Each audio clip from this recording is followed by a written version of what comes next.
What's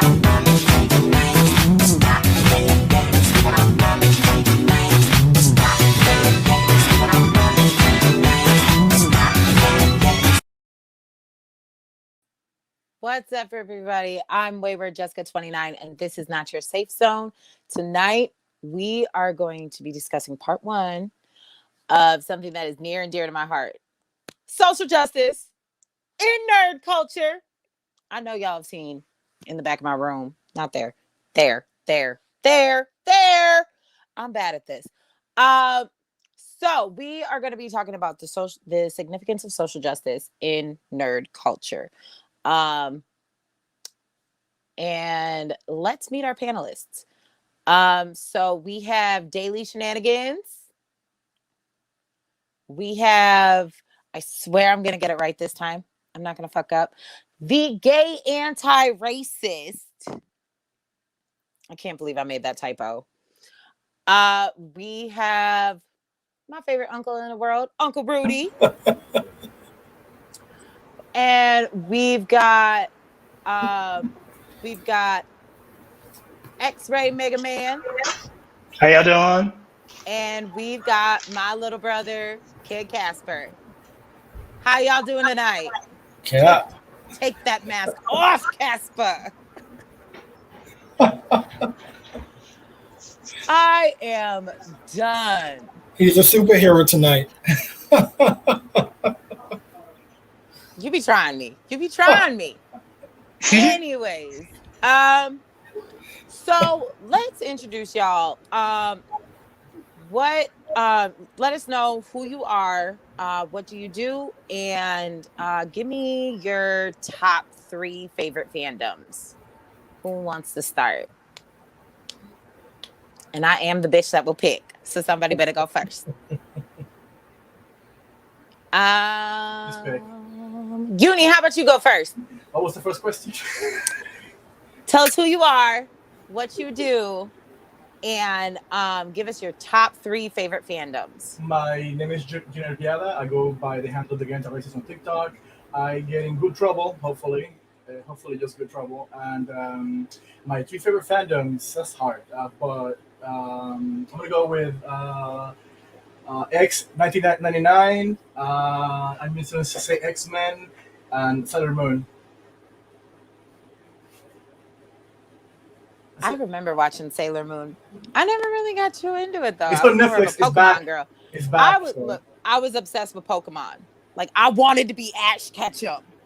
You could not bother me with Sailor Moon. I didn't want to wear no dress. I wanted to go catch Pikachu. Who want to go next? All right, go ahead, Unc.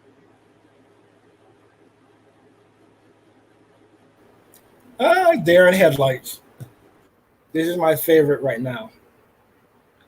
I'm a action figure collector.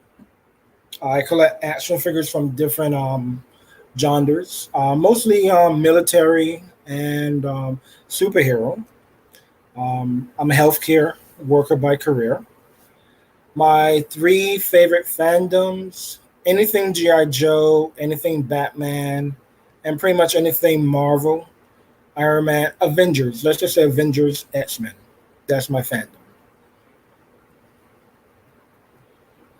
Look, we can sit here and talk all day about Avengers. That's just me. That's just me. I don't know much about G.I. Joe, so you're gonna have to educate me, Unc. Who would like to go next? Trent, how about you? Okay. Hi, everybody. My name is Trent Daly. I'm a white Muslim settler on Treaty 6 land in Edmonton, Alberta, Canada. That's Amiskwachee, Wisconsin. And I'm on leave from a job in harm reduction where I work housing people that are unhoused. And if I had to pick my 3 favorite fandoms, which is hard, I would say Star Wars, Batman, and Avatar. Hold up. Did I hear that right? Avatar: The Last Airbender? It might be, buckle in, y'all. It might be a long one because I love Avatar. Okay. X, you want to go next? Yeah, I got you. I just had to make sure I found the right button. Hi, I'm actually Mega Man. I make a lot of nerd, gaming, comic, what have you based videos. I also do some videos on serious stuff like what we're talking about today.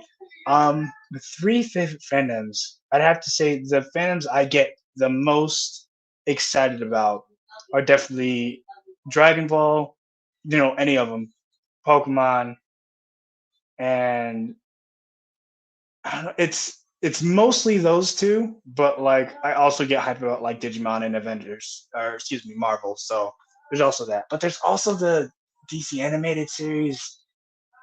Eh, I have a lot going on. Can I just say DC really shocked me with how well they did their TV series. I thought it was just going to be as bad as the movies.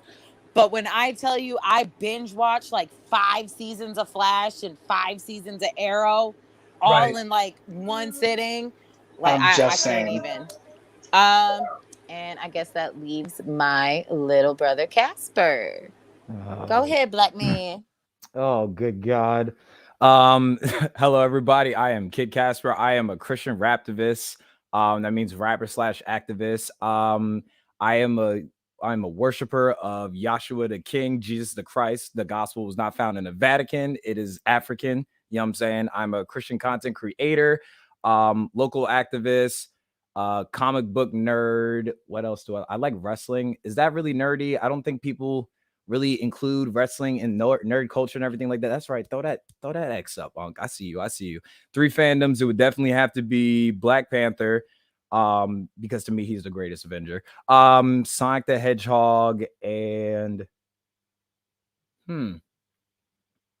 you know what? I'll go with Teenage Mutant Ninja Turtle. I like me some Teenage Mutant Ninja Turtles for sure. I can't even be mad at that. Like y'all know me. I'm Wayward Jessica. What I do is I'm a mom. I do a lot of things, but I'm a mom first. And part of that is raising these nerdy ass kids I got too. My oldest, Mason, he's 11. He actually loves Teenage Mutant Ninja Turtles, and his favorite is actually the 80s cartoon version. Like, I raised my kids right. Okay. So 3 favorite fandoms for me, I would have to say Percy Jackson, Harry Potter, and I'll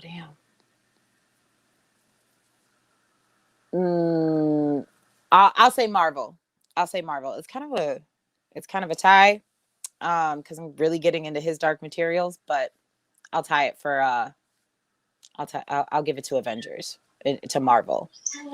Also, I lied before. It's I love Marvel, but like How to Train Your Dragon is like right here.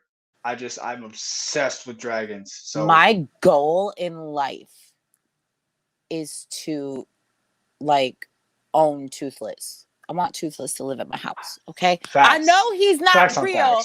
And if anybody wants to go ahead and try to crush my dreams in the comments, shut the hell up. He's real to me. I don't need that energy in my life. Right. So let's get into it. The significance of social justice in nerd culture.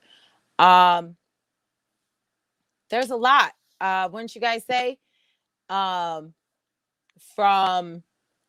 Harry Potter to Avengers to G.I. Joe, as Unc has told me off screen. It's everywhere. Wouldn't you guys agree? Yeah, from that to also He-Man, even Sonic, and I don't know if you guys hear about Idris Elba is gonna play Knuckles on the new Sonic the Hedgehog movie. Knock his knuckles. Yep. I just hope that they don't make him stupid.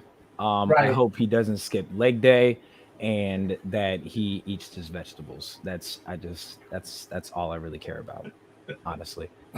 Look, I'm kind of annoyed how they did the live action Sonic. Really? Yes. They did the movie, the trailer. It looked like it was hooked on speed. Not the type that Sonic does, but yeah, he was looking real dyslexic before they like fixed him up and everything like that. But yeah, oh yeah, I enjoyed the first trailer was oof. That was rough. Yeah, it reminded me of my days when I used to drink, but that's besides the point. Yeah, so I've noticed that any animated character that they try bringing to life, they put James Marsden in. And I just find that weird because, like, if y'all watched X-Men, that's Cyclops. And it just, for me, it's like, can Unpopular opinion. Mhm. I hate him simply because he played Cyclops.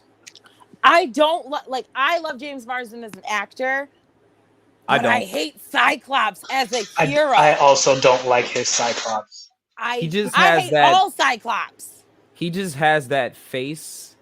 He just has that, like, this might be offensive. He just has that white man face that you just don't like.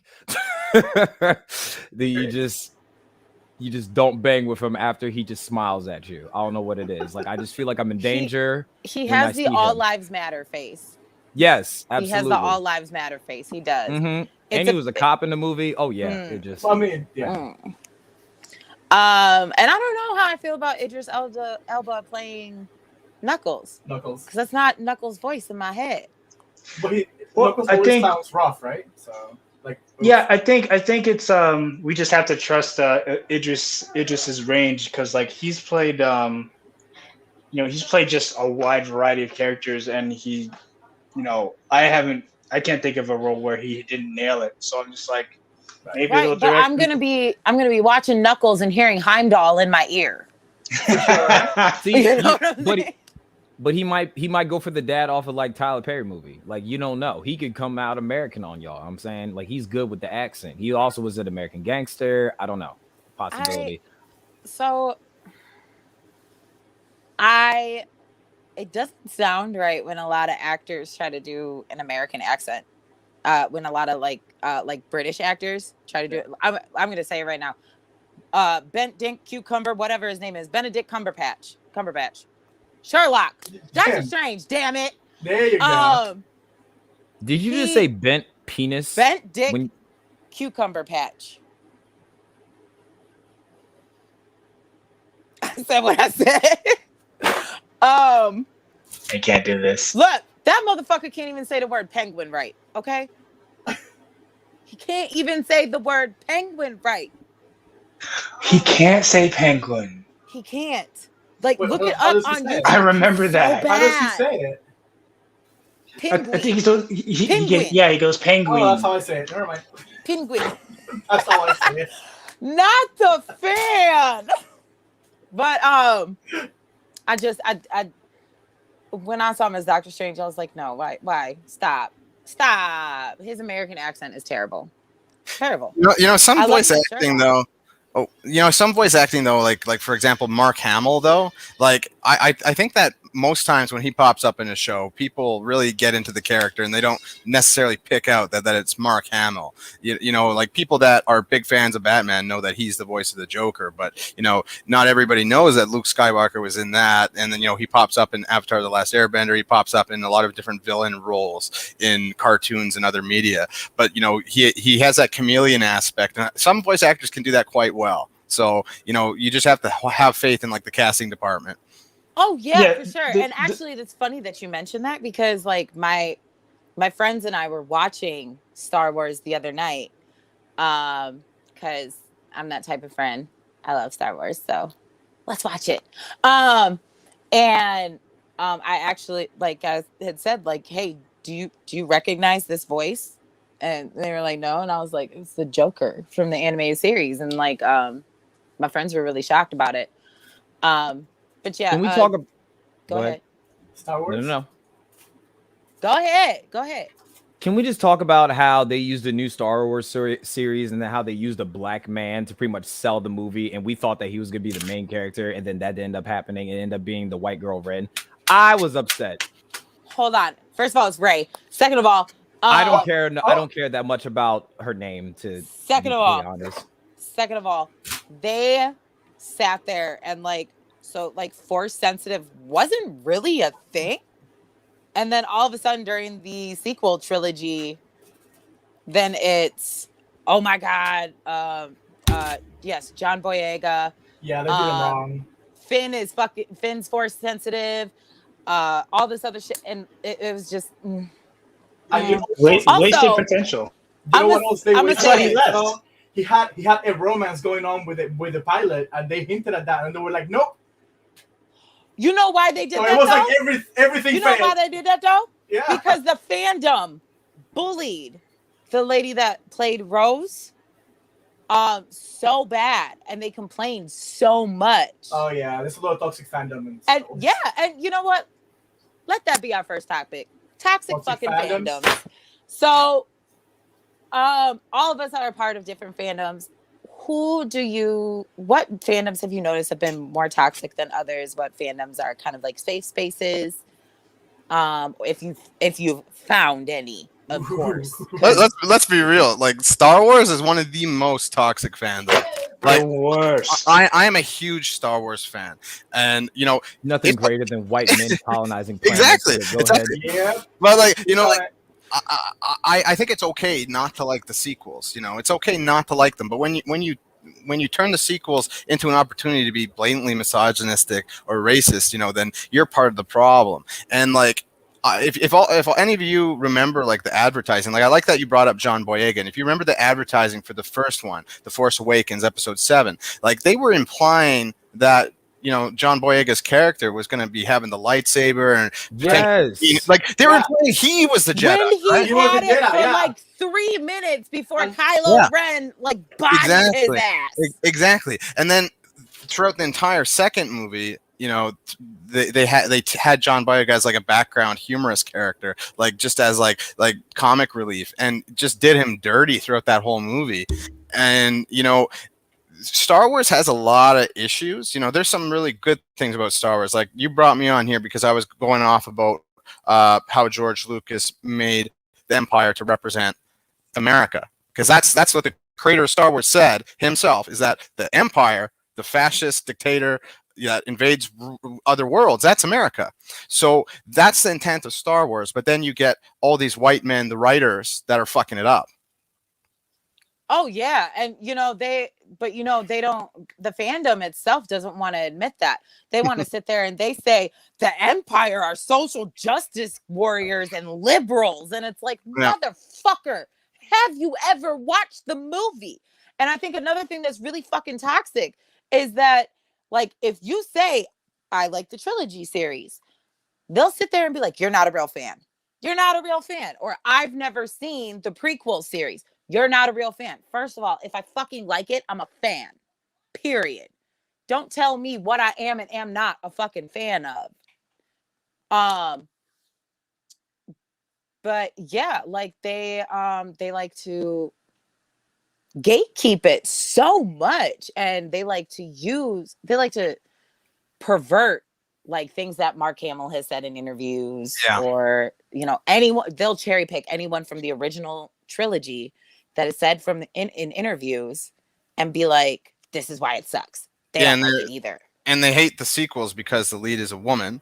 You know, because regardless of whether or not you think her acting was great, if Rey as a character is a character that you appreciate regardless, they hate it simply because she's a woman, and they say she's a Mary Sue and all these other things. But, you know, they don't acknowledge that, you know, what Star Wars was originally representing, according to George Lucas, you know, and I had a TikTok go viral about this because it kind of destroyed the whole Star Wars debate, because there's one side of Star Wars fans that insists Star Wars is not political, which is insane. Right. And that's the dumbest shit I ever heard. Yeah, and there's a line from the prequels from Episode 3 where they said, "This is how democracy dies," to thunderous applause. And George Lucas pointed that out in 2018, post-Trump, and said, it's happening again in America. You know, so populism is a theme throughout Star Wars. And a lot of the times in Star Wars, it's like these imperial core planets going to the outer core and extracting resources and subjecting their citizens to this imperial rule. So this is just a big analogy for what the American imperialism. Agreed. And I think they use fascist iconography for the stormtroopers. The way that they march, they used reference from like the Nazi propaganda from the time, and then they based the stormtroopers, their formations, the way they walk, the way they move, the uniforms. The uniforms of the Empire and Star Wars are based on Nazi uniforms. So it's pretty on the nose. The entire basis of the empire was based on Nazis. And same thing for the Death Eaters in Harry Potter, for anybody in the fucking comments. There are people who are literally proud, like, I'm a Death Eater. Right. Like, why? And it's like, What? White proud to be a piece of shit. Why? For you're a white supremacist? Because They were literally Nazis. They were magical Nazis. Asshole. I haven't seen the Harry Potters, wouldn't know. I know. But we all have our flaws. It's okay. Have you noticed any fandoms that are more toxic, or any fandoms that are kind of a safe space?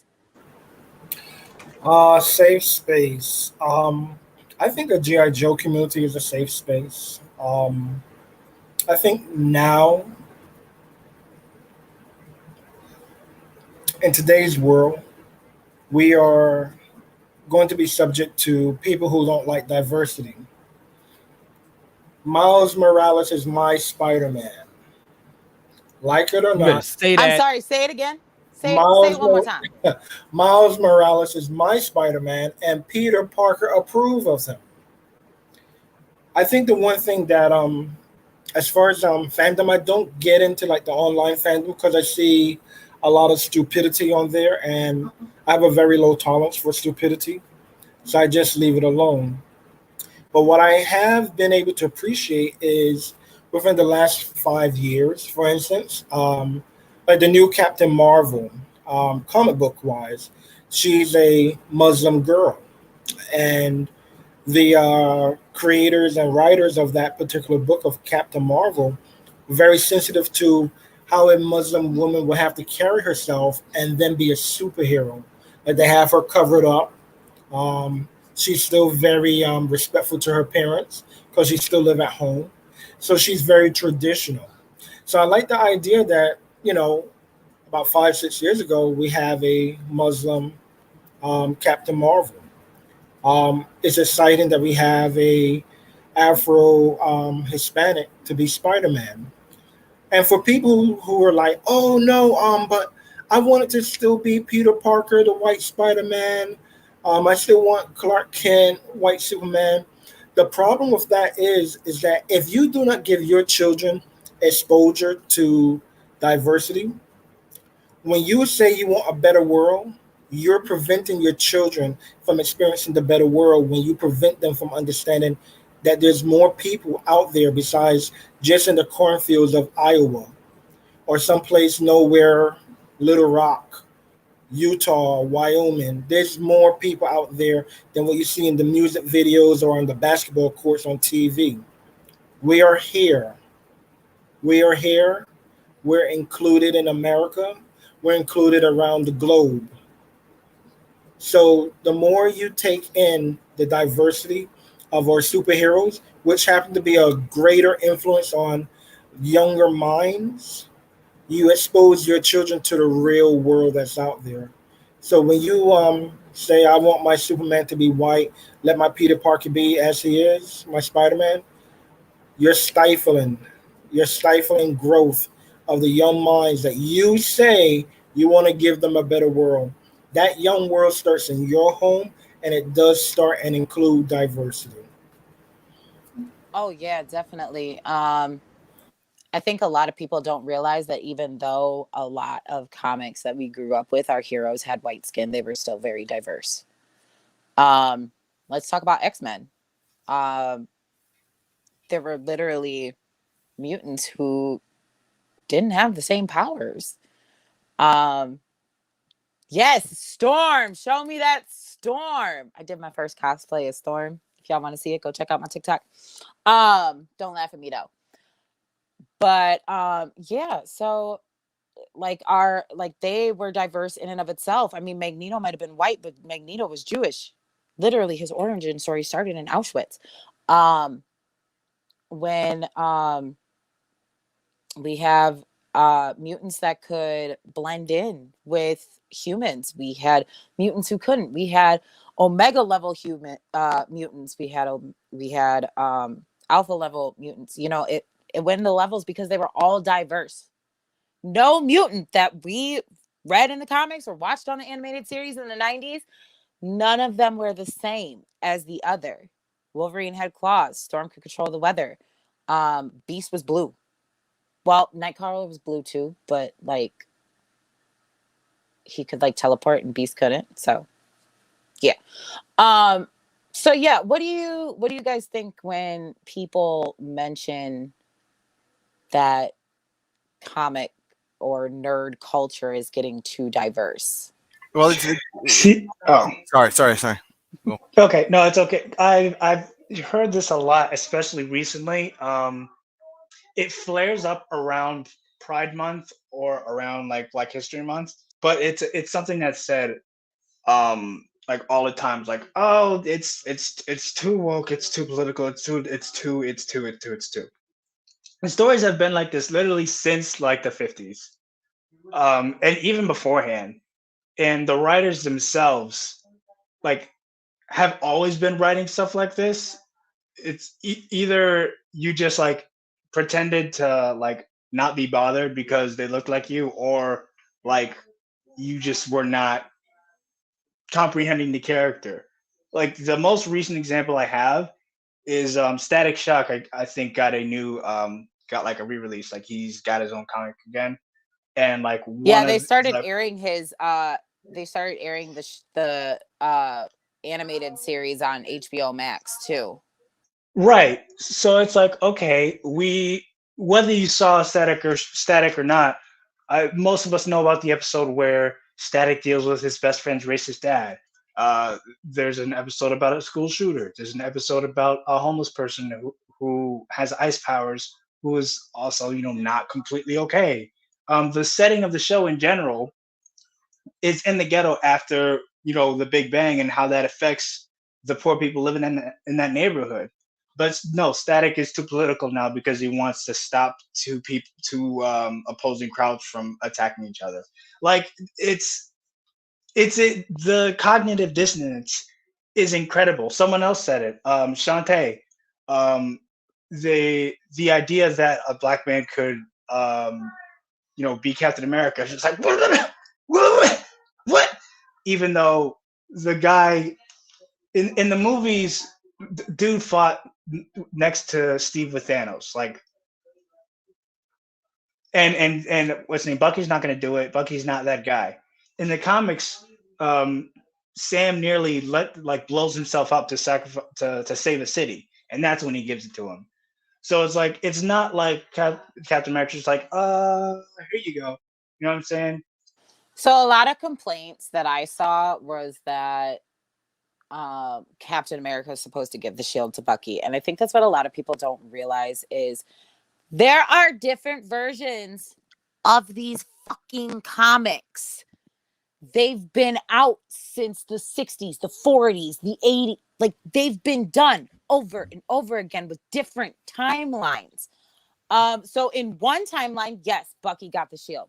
But in another timeline, Sam got the damn shield. So stop acting like he's not. Like, I think that was even wasn't that even in the main timeline too of Marvel Comics? Yeah, the main timeline. Bucky took over for a second, I think. Yeah. Can we talk a little bit about one thing that it's funny that X bypassed, but I don't think people really realize how this impacted this specific community. When you're talking about the Big Bang in Static Shock, it was with correlation that they were trying to draw comparison to what happened with the crack epidemic, where when this specific event afflicted and impacted a certain community, we saw these symptoms that caused people to end up being dehumanized and be treated less than human.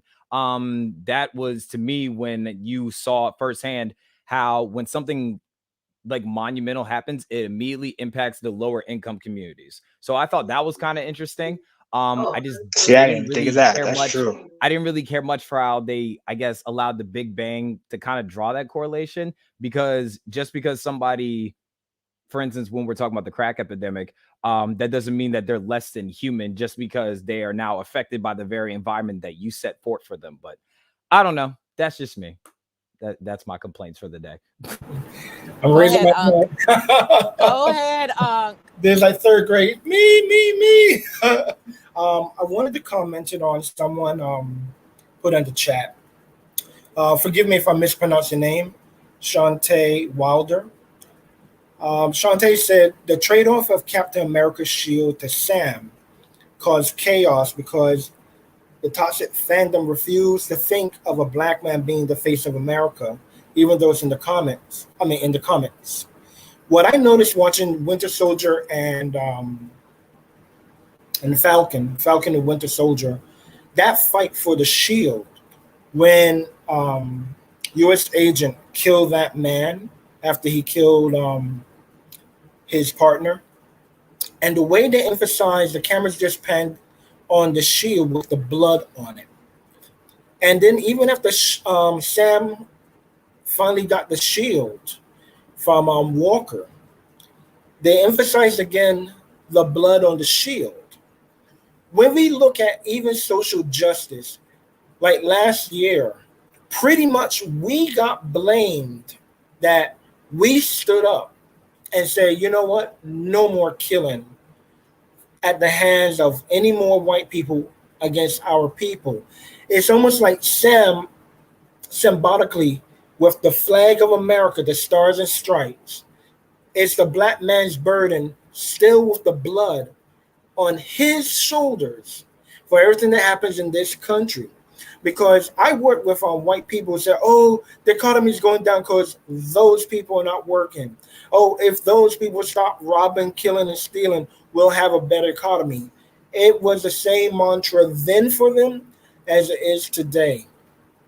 And I thought it was very symbolic in the show that they emphasized showing the blood on the shield, when it was especially in Sam's arms, and he had just peered down for a moment. It's like still the black man's burden that even though we're fighting for what is right, any bloodshed that is along the way still finds a way on our shoulders. And it's like a constant burden that we're almost made to wear. Like there's never going to be any distinction between the black man or the black family and the American flag. It's like they tell us, go back to, if you don't like America, then leave. I don't want to leave America. I want to be part of a better America. And part of that better America is holding those who are in hierarchy responsible. When a police officer does wrong, he should go through the trials. If you shot someone unfairly, I'm sorry, and this all encompasses this whole thing because it goes back to when there's a lack of diversity in TV commercials, in movies, in comic books, and when one of us pop up in the comic books, you know, you get a thumbs down or no likes when you're like, oh, Miles Morales on Instagram. But Peter Parker, Spider-Man, 15,000 likes. You know what I'm saying? So it shows that the mindset is still there. And I thought I give credit to the producers of the show when they emphasize the blood on the shield. Because for me, that's what America is for me. It has a lot of blood on her hands dealing with my people, and they still place the burden on my shoulders when I say, hey, I want to fight for what is right also, but it becomes my fault because I want to stand up for social justice. Oh, we don't want those people in our neighborhoods. We want neighborhoods back. Well, then do what's right. So, so here's how I see it. Here's how I see the Captain Americas. Stephen Rogers is what America could have been. John Walker is what America is. And Sam Wilson is what America should be. Go ahead, give me your thoughts, y'all. Give me your thoughts. Well, you know, Yeah. One at a time. Your turn, Trent. Your turn. Something I found kind of prophetic about the show is like in the show itself, it says they'll never let a black man be Captain America, and then the fandom is like, "Yep, you're right." You know, and it shows like this idea, you know, like, and it's also like an allegory to, you know, racism doesn't just disappear with representation. You know, Obama was president, but, you know, it didn't magically fix these issues that are ingrained in these systems. And there's a good comment here by Taz on the YouTube saying mutants were non-white people. And I guess who was the basis for X and Magneto? Well, you know, Malcolm X, and Magneto, and then Martin Luther King. And, that's a really powerful statement too, is like, even with representation in comics, representing Black people is always controversial or risky to them. And people like Malcolm X have been typed to be extremely violent or counterculture, and you never hear them talking about Malcolm X and him being Muslim. You never hear them talking about Malcolm X and you hear about how he was an anti-capitalist. You don't hear those parts of his legacy because those are against America as it stands. And I liked what Uncle Rudy was talking about with representation, for our kids to see this diversity. For me as a Muslim father, my kids are biracial, my kids are half Pakistani. So to see Kamala Khan no normal, that comic ties in to experiences within the Pakistani community, being accepted or not accepted within Canada and America, and having to fight for the most basic of things when the media types you as a villain in every scenario. I mean, think of how many media that represent Muslim, Arabs, or Pakistanis, or any kind of Muslim typed people. Think about how many representations there are where they're always the villain. And that kind of stuff is hard, and it creates this constant negative feedback loop of white people and white saviors. Yeah. I definitely agree, and that's actually one of the reasons why Percy Jackson, the books, not the movies, is one of my favorite fandoms. There is a lot of diversity in it, and he doesn't make it weird. You know what I'm saying? You know how sometimes they'll try, but they make it really fucking weird or really stereotypical. So in Magnus Chase and the Asgardians, it is basically Percy Jackson, but Norse mythology. One of the main characters is actually Muslim. And she is she's a Valkyrie, but she's also a practicing Muslim. And when they're on one of her quests, they show her practicing Ramadan. And I'll be entirely honest, I was raised Catholic with zero religious tolerance. So I did not know anything about Ramadan until I read that book. And to be clear, fuck Catholicism. But yeah, like it teaches kids like me who didn't grow up that way, or who just don't have that kind of exposure to other religions, other cultures. It shows that sort of thing. And it's very inclusive. Yes, exactly. The power of stories. But yeah, so Hold on, wait a minute. Is this man in the YouTube chat while he's on screen? He sure is, and he can, as long as you got that mask on. Take that mask off, black man. What? I don't want anybody to know my identity. Don't want anybody to know my identities. Okay. So this is your Clark Kent right now? I'm incognito, yes. I'm so done. Winter Soldier. I'm gonna start calling you Bucky. Yes. When you got the mask on, I'll call you Bucky. As long as I don't have a gap in my teeth, I don't really mind that name. But okay, continue. So done with it. But yeah, and like Taz was saying in the comments, she's gonna be on Friday. By the way, y'all. So make sure you subscribe, so that way you don't miss part 2. Anyhow, enough of the shameless self-plugging. So like she was saying, the correlation between Professor X and Magneto and Professor Malcolm X and yeah. Professor X being Malcolm. Yep. No, not Malcolm. Martin. Yeah. And Magneto being Malcolm. Yeah, like, and it's been disputed that X-Men itself was based on the entire civil rights movement. However, I've got an unpopular opinion. I think it was based on POC and marginalized struggles altogether. I don't think that it was specifically for the civil rights movement. Stan Lee never came out and said. If he did, please somebody correct me in the comments and share the link. But we can't really say that it was all just for the civil rights movement, because we have Magneto, who was Jewish, and we have all of the mutants themselves came from different backgrounds. So what do you guys think as far as that's concerned? Well, for specifically when we're talking about X-Men, I think when you think of like the significance of even how they picked like the representation in the depictions in the movies, apparently, like I saw somebody put it up earlier in the chat that Wolverine was supposed to be indigenous.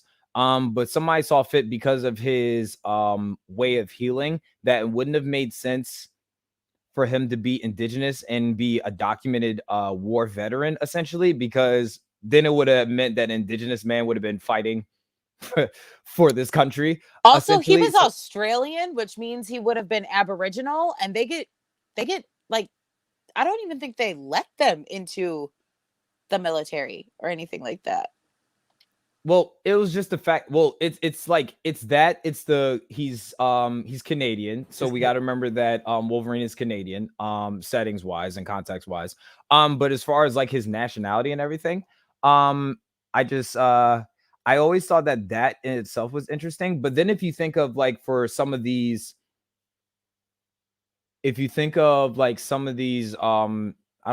mutants for the context of the conversation, where they had physical changes to their bodies, like Nightcrawler, he was blue in the face, you know what I'm saying? Mystique was blue in the face.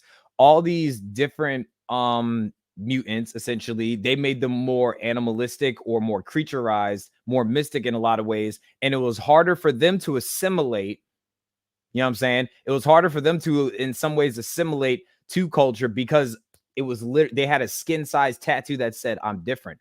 The only difference is, I would say, is you saw what a lot of times is that X, or better yet, Magneto wanted people to embrace. He wanted them to embrace their animalistic qualities, opposed to Professor X. He wanted people to maintain it, almost tame it. You know what I'm saying? Which is why the other night when we said that Professor X is really the villain in the X-Men series, I was just gonna bring that up. You know what I'm saying?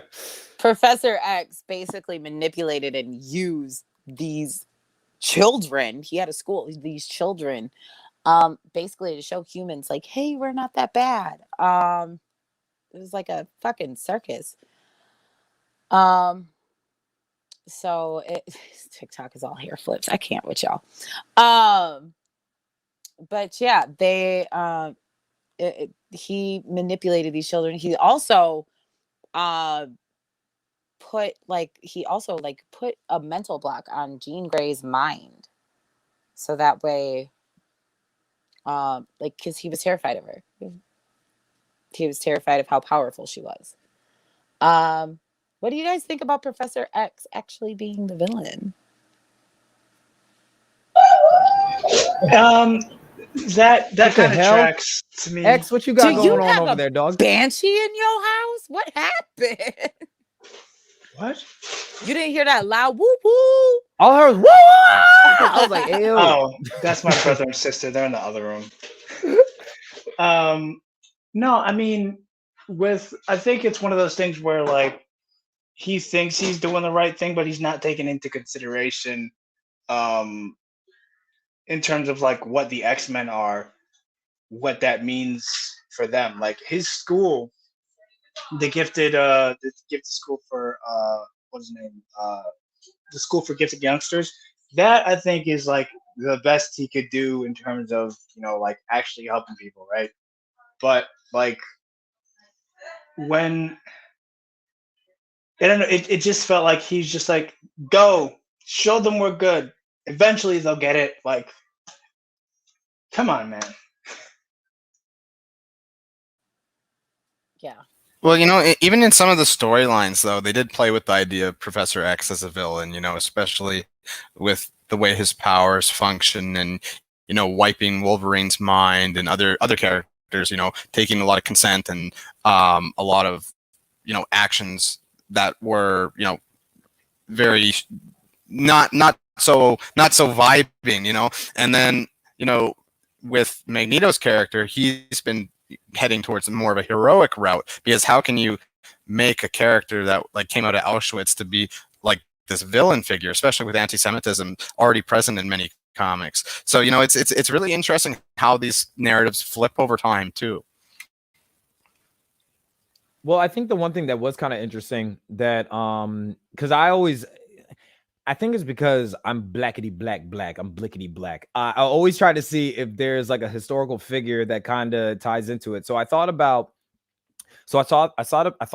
specifically when we're talking about Magneto and how he pretty much watched his mom die in front of him, and then you realize that rage morphed him into pretty much becoming, starting his crusade. And then we think of Malcolm X, I would say his anger, we'll call it rage, we'll call it anger towards white people, and the fact that his mother was raped.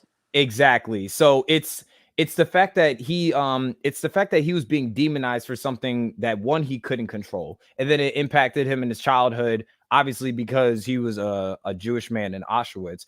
But at the same time, it seamlessly it affected somebody he really cherished and cared about, which was his mom. And then you also got to tie in how easy it is that we can have our oppression that we go through as a people, or just things that are tailor fitted as far as persecution for us. It could turn us to the dark side, if you wanted to say. But I think the issue was with I think we noticed all the time, which is why they butt heads, was the fact that X didn't want Magneto to be Magneto. He barely wanted him to feel how he felt, which is why Magneto even had to take the crown at one point, because he was like, I don't want you in my head. You know what I'm saying? You have a different type of pain than I have. I don't want you in my head. Well, and we see a lot throughout X-Men, Professor X trying to change these people, Mystique to always be in disguise, like, assimilate, to look more human. He wanted Magneto to play nice, I guess. I don't know. I want to say something about Professor X and Magneto. Go ahead. While Professor X was looking for, I guess, the more civilized way of dealing with the problem, I'm going to say something very controversial about what Magneto said. Without blood, there could be no revolution. Say it one more time, please. Please, just a little louder for those in the back. Barbados black man, say that one more time. One more. As per Magneto, without blood, there can be no revolution. And in our real life, without blood, there can be no change. Exactly. And that wasn't the method that Professor X wanted to go in. Okay, can we hear Uni's opinion on North Star? Uni, let's hear it. You got to unmute yourself, babe. So I like the character, but I'm not too familiar. I know him because he's an openly gay X-Men character. The was like the first gay marriage in Marvel history, right? But that's as far as I go, because he's from. I believe Alpha Jubilee Flight. was LGBTQIA too, right? I'm not sure. I think it was Jubilee. Well, he's from Alpha Flight, and I'm not very familiar with them.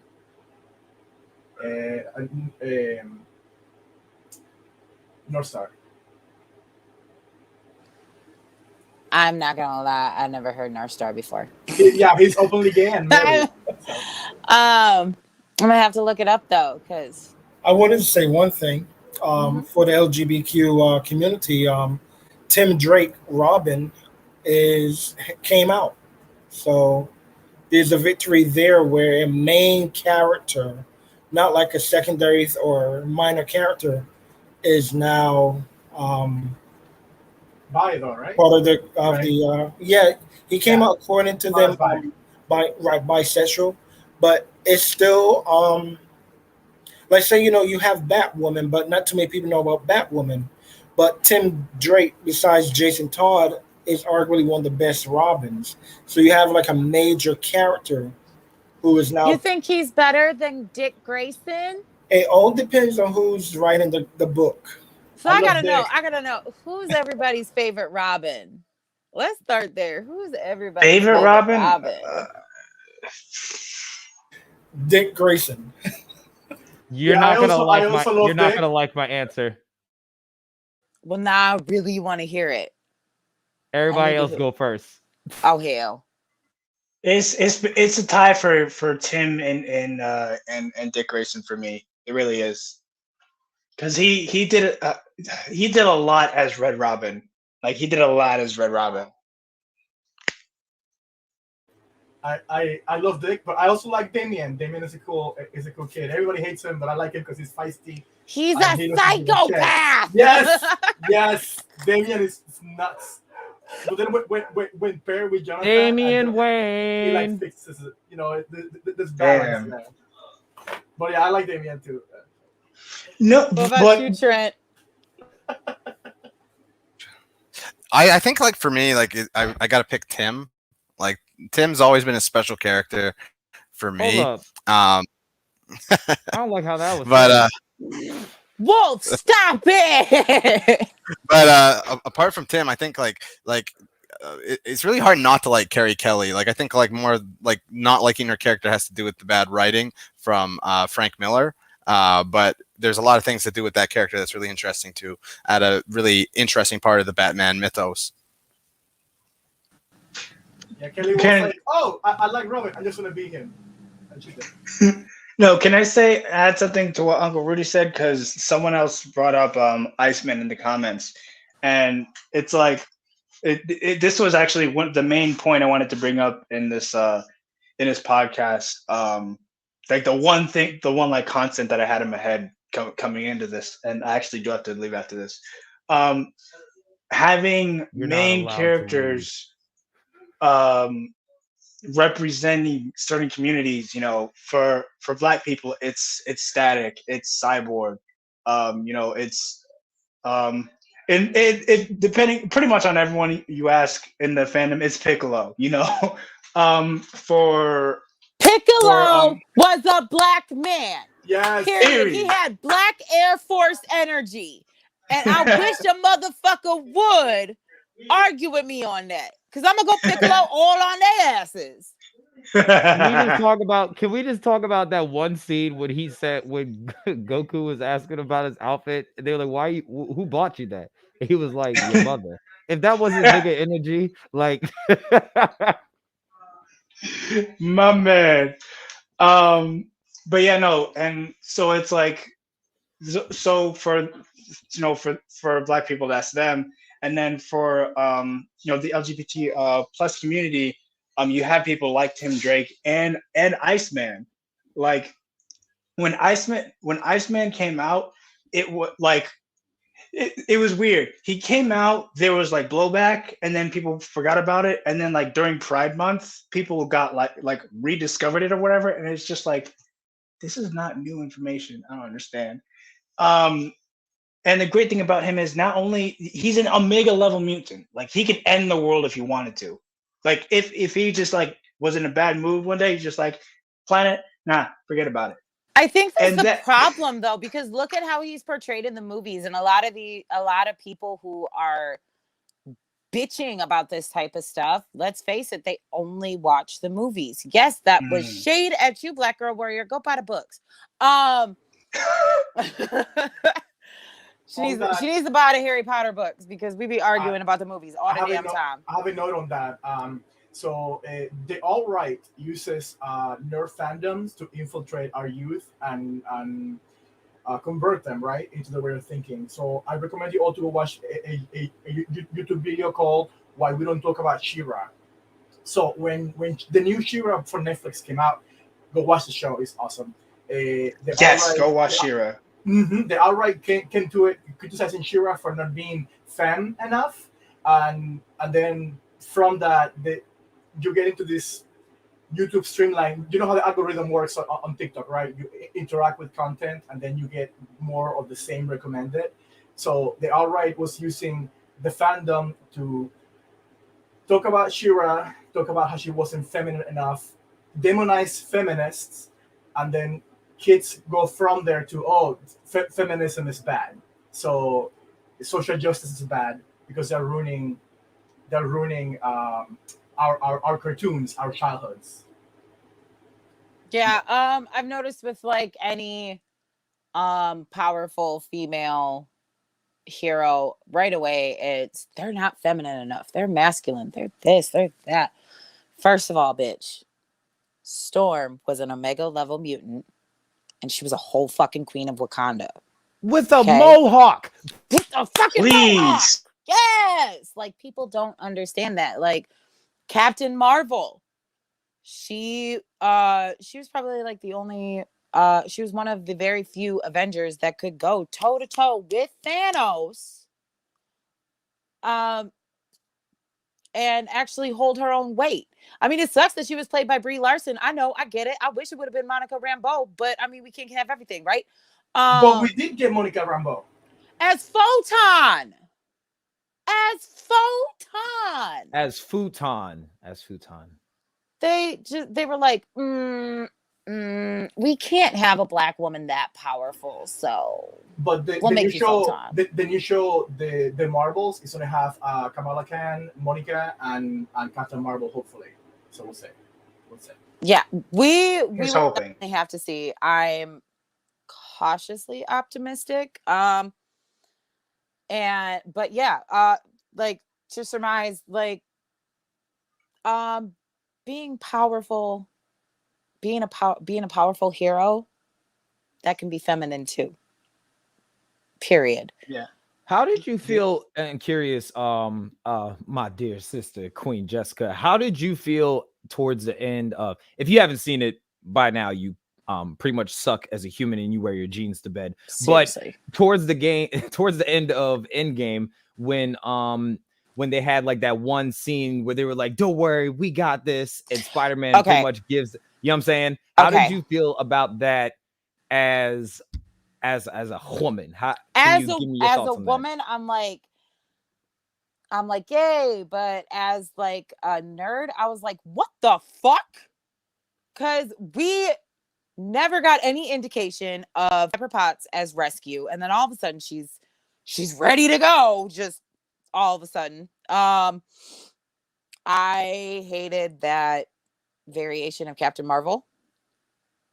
I've always been a Monica Rambeau girl.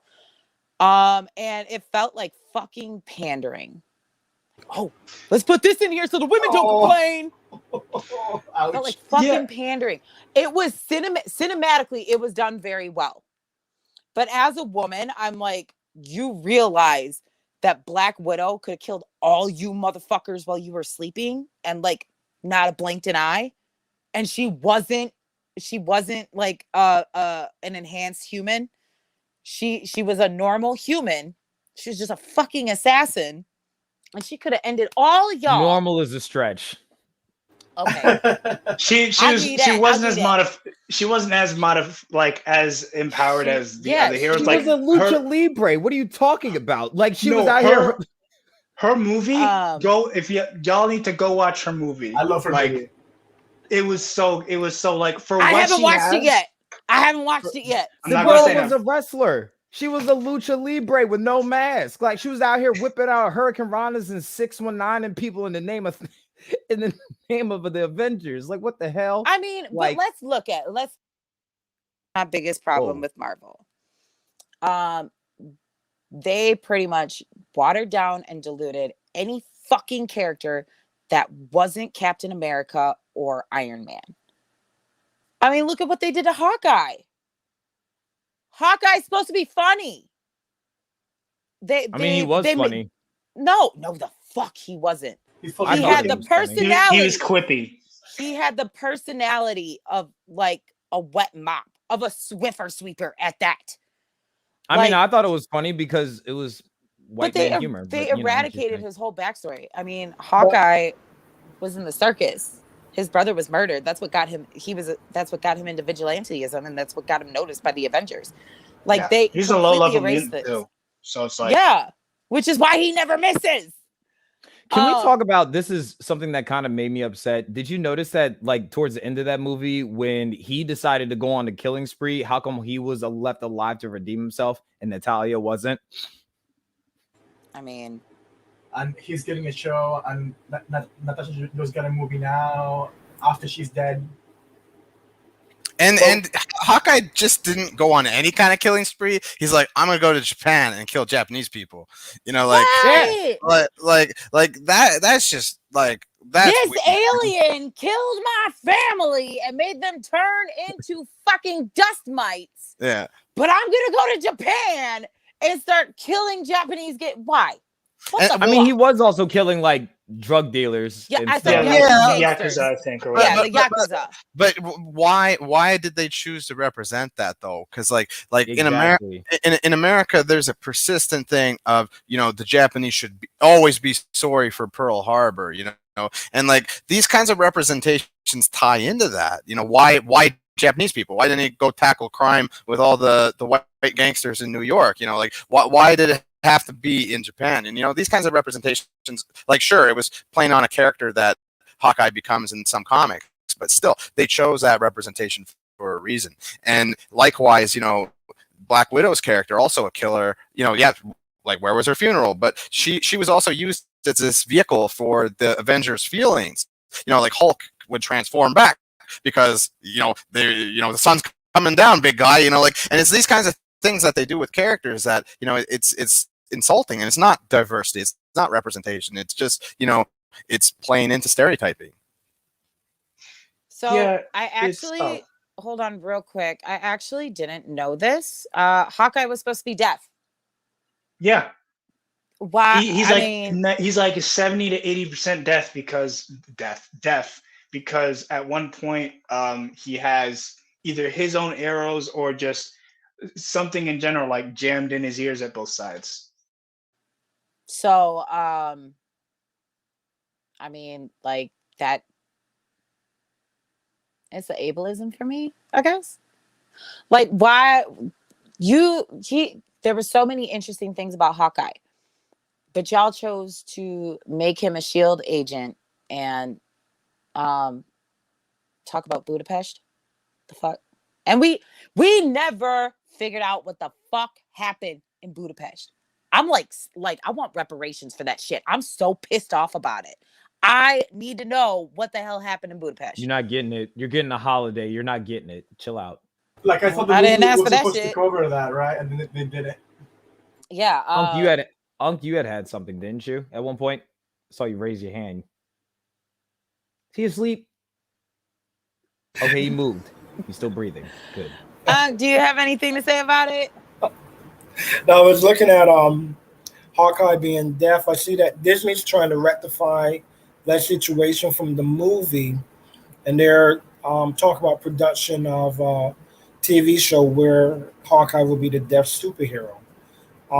Sometimes I do think when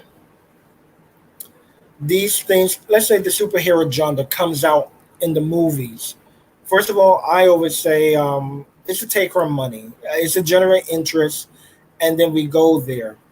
The first time I had to detach myself from a comic book version versus a movie version was G.I. Joe. I think it was 2011. Oh, God. What? You're a G.I. Joe hater? What's wrong with you? Channing Tatum. Great. Second movie pissed me off. Channing Tatum. That's all I have to say. I'm not in defense of the movie. Trust me, I'm not. I thought the movie then was... The Rock. Listen, that's why I said the producers... Hold on. Leave that fine ass man alone, because it turns out he's one of the only fucking celebrities that showers now. Okay? Leave him alone. They need to find more black people to play in these movies. It's either him or Samuel L. Jackson or Kevin Hart. That's it. Or Idris. Or Michael Idris B. doesn't Jordan. even count. He probably sold his ancestors. Idris probably was sold us. Heimdall. He counts. His ancestors probably sold us into slavery. He don't count. Like, I'm just saying. I am so sick of your ass. Oh my God. What is wrong? What is with the Idris hate? I need to know what is with the Idris hate, sir. Because they're not Idris, that's why. But back to what I was saying. Go ahead, Uncle. Go ahead. The problem is that sometimes, like, say, when you wind up, many of us, in fact, the comic books are ahead of their time. Because when I was a kid, I was hoping for a live movie. We didn't get live movies. We didn't get a good superhero movie until, and a controversial. I mean, as a fan, you might appreciate the idea. Was it executed right? Everyone have their own opinion. Daredevil, with what's his name, Ben Affleck. Okay, cool. A lot of people didn't like the movie. Some people, I like the idea of Kingpin being a black man. I was saying, yo, and then you had NERD's lap dance to introduce him. Fire right there. But now, Hold up. Go ahead. You're not supposed to be listening to that song. What? Listen. Oh, that was in my former life, brother. Okay. That was in my former life. Let this black man live. Let him listen to what he wants. So when I look at G.I. Joe, going back to G.I. Joe, the live action movie was so far away from the comic book, like two different worlds, two different universes. They did something where, okay, they gave us like Ripcord, who was Marlon Wayne's character. The Ripcord from the comic books was white. I enjoyed that Ripcord was updated to represent diversity. Everything, in my opinion, went wrong there. We grew up with G.I. Joe, the real American hero. In the movie, G.I. Joe stood for Global International something or the other acronym. I think, and then when they tried to explain who Cobra Commander is, Destro, Baroness, and these other backstories, like for instance, Jesse and I were talking about Snake Eyes. And the comic book for the 1980s, Snake Eyes is a white, blonde hair, blue-eyed man. Today, he's Asian. I could definitely respect that and accept that more, because when you look at Bruce Lee, for instance, the reason why some of his own people were angry at him back in the day, he was giving away, according to them, a lot of the secret arts to Westerners. And it's like, well, don't you realize that the Westerners came and try to conquer us and they're not for us? All they're going to do is just sell your style.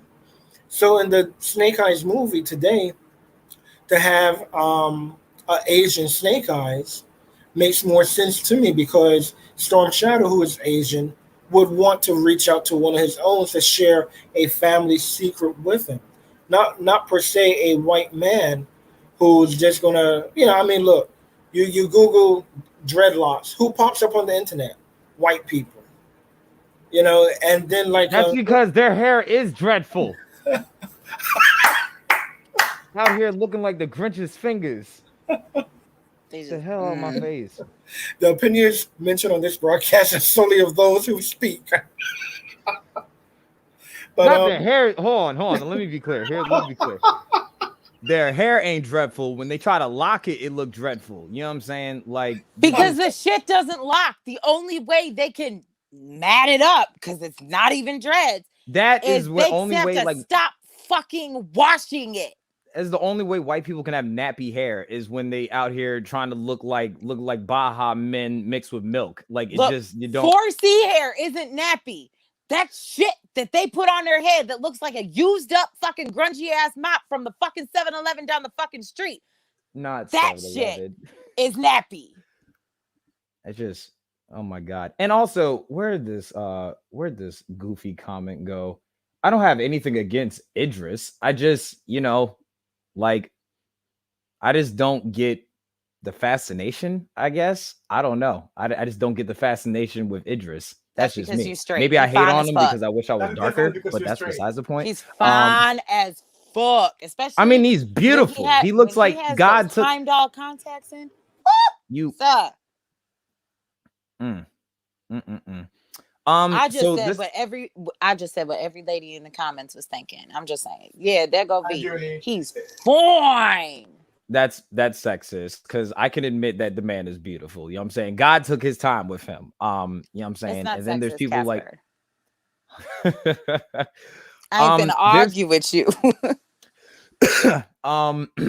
There's something I wanted to introduce when we're talking about comic books. I think that I don't know if anybody remembers this book series.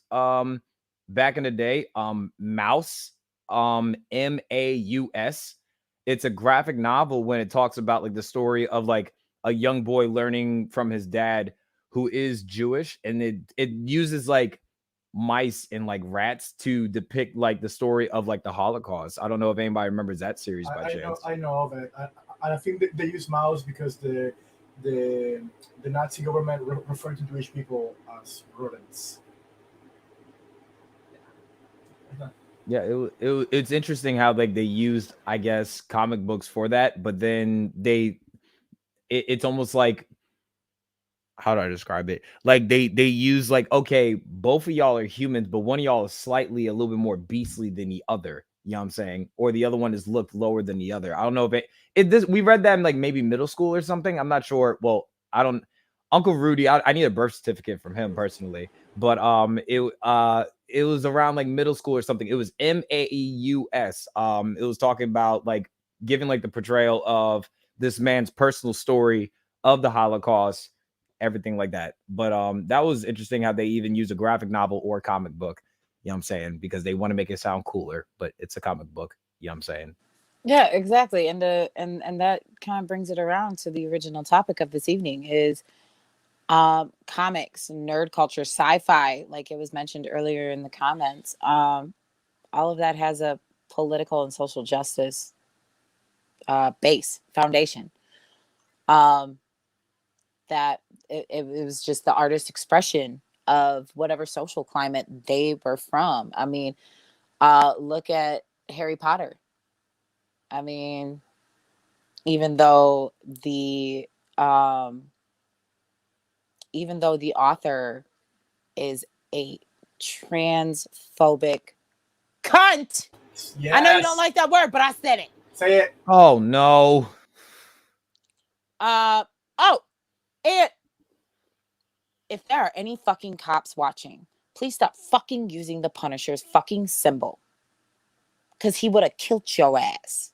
Hey, you dirty motherfuckers. He would have had a nice conversation with you. I don't. And he'd have told you to headbutt a knife. Anyhow, Oh my god. But just like the author of Harry Potter, she made it so that all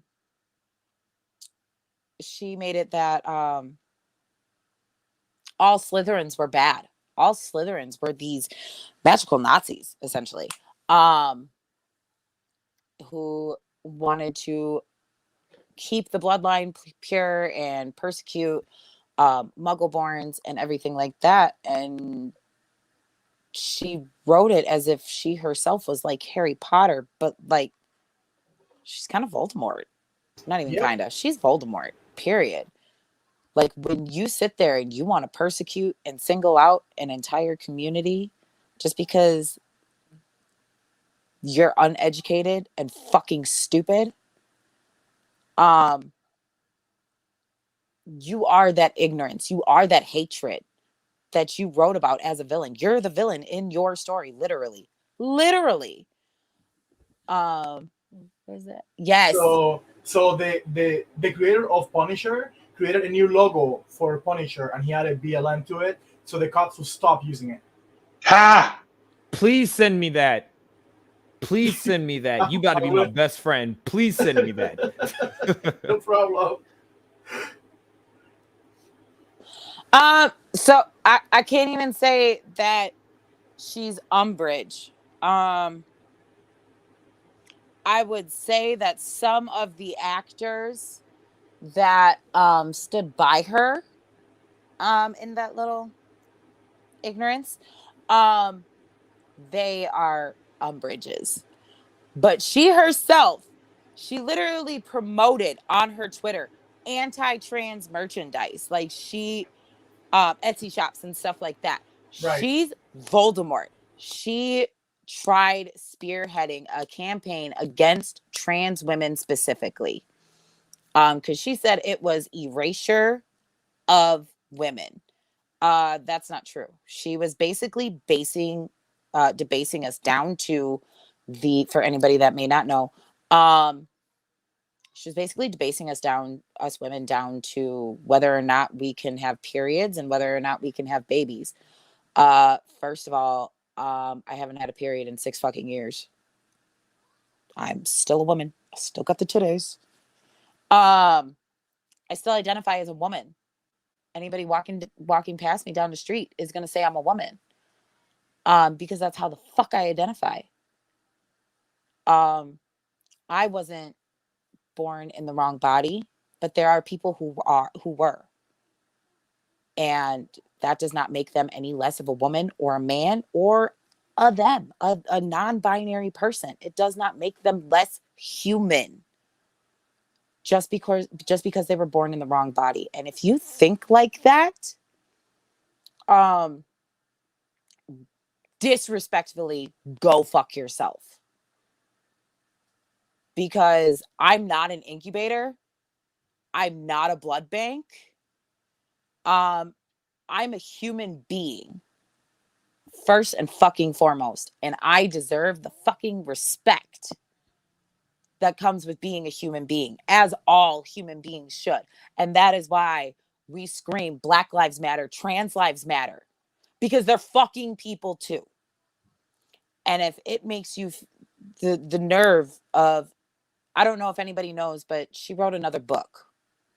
And it was about I heard about this. It's bad. It was about a man The premise is so dressing bad. as a woman to try and harm other people. First of all, yes. Yeah. Yes. This is real. What does that this mean? Is not like this, okay, so like so she wrote a book about a man dressing as a woman and using that security that people have with women to find people to kill. Because she's a turf. So basically, she's demonizing trans women. Not even that, it's also dangerous because it makes it seem that when, and maybe I'm mansplaining, please let me know if I am. We need a mansplaining alert button over here. We do. So I'll tread lightly, but it makes it seem like, in a sense, that you can use your womanly traits, whether it's your body parts, your charm, or anything like that, and that's going to lead to somebody's death. That's demonizing more to women than it is to just human beings not being pieces of crap. Why choose not only a trans woman, who are women, to show that wickedness? I don't know.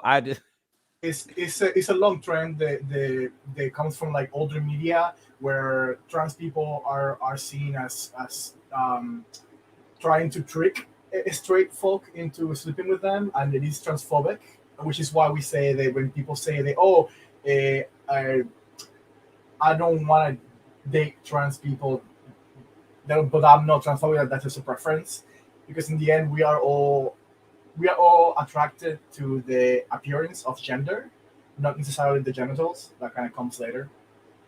So yeah. Gotcha. I just think, I don't know. I mean, to be fair, I just don't want anything associated with Harry Potter, and that's probably going to keep me from getting a wife in this community as far as nerd goes.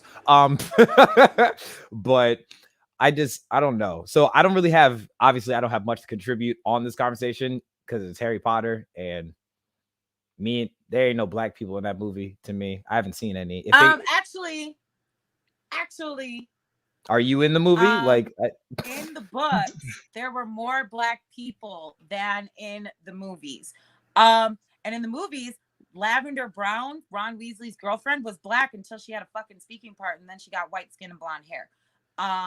Hermione was always racially ambiguous. For me personally, growing up reading those books, I heard about a girl who had frizzy hair, and wild hair, and I thought she looked like me. I thought she was a black girl. That's a big argument among the You got that in the new play that she did. They actually had Hermione portrayed by a black actress, but there was no explanation as to why. It was just like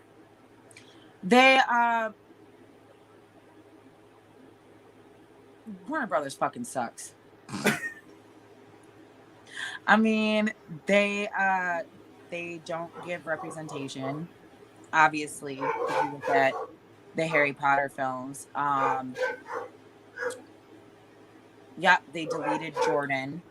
They deleted Peeves. Who's Jordan? And I could swear that Peeves, when he was alive, he was black. Like,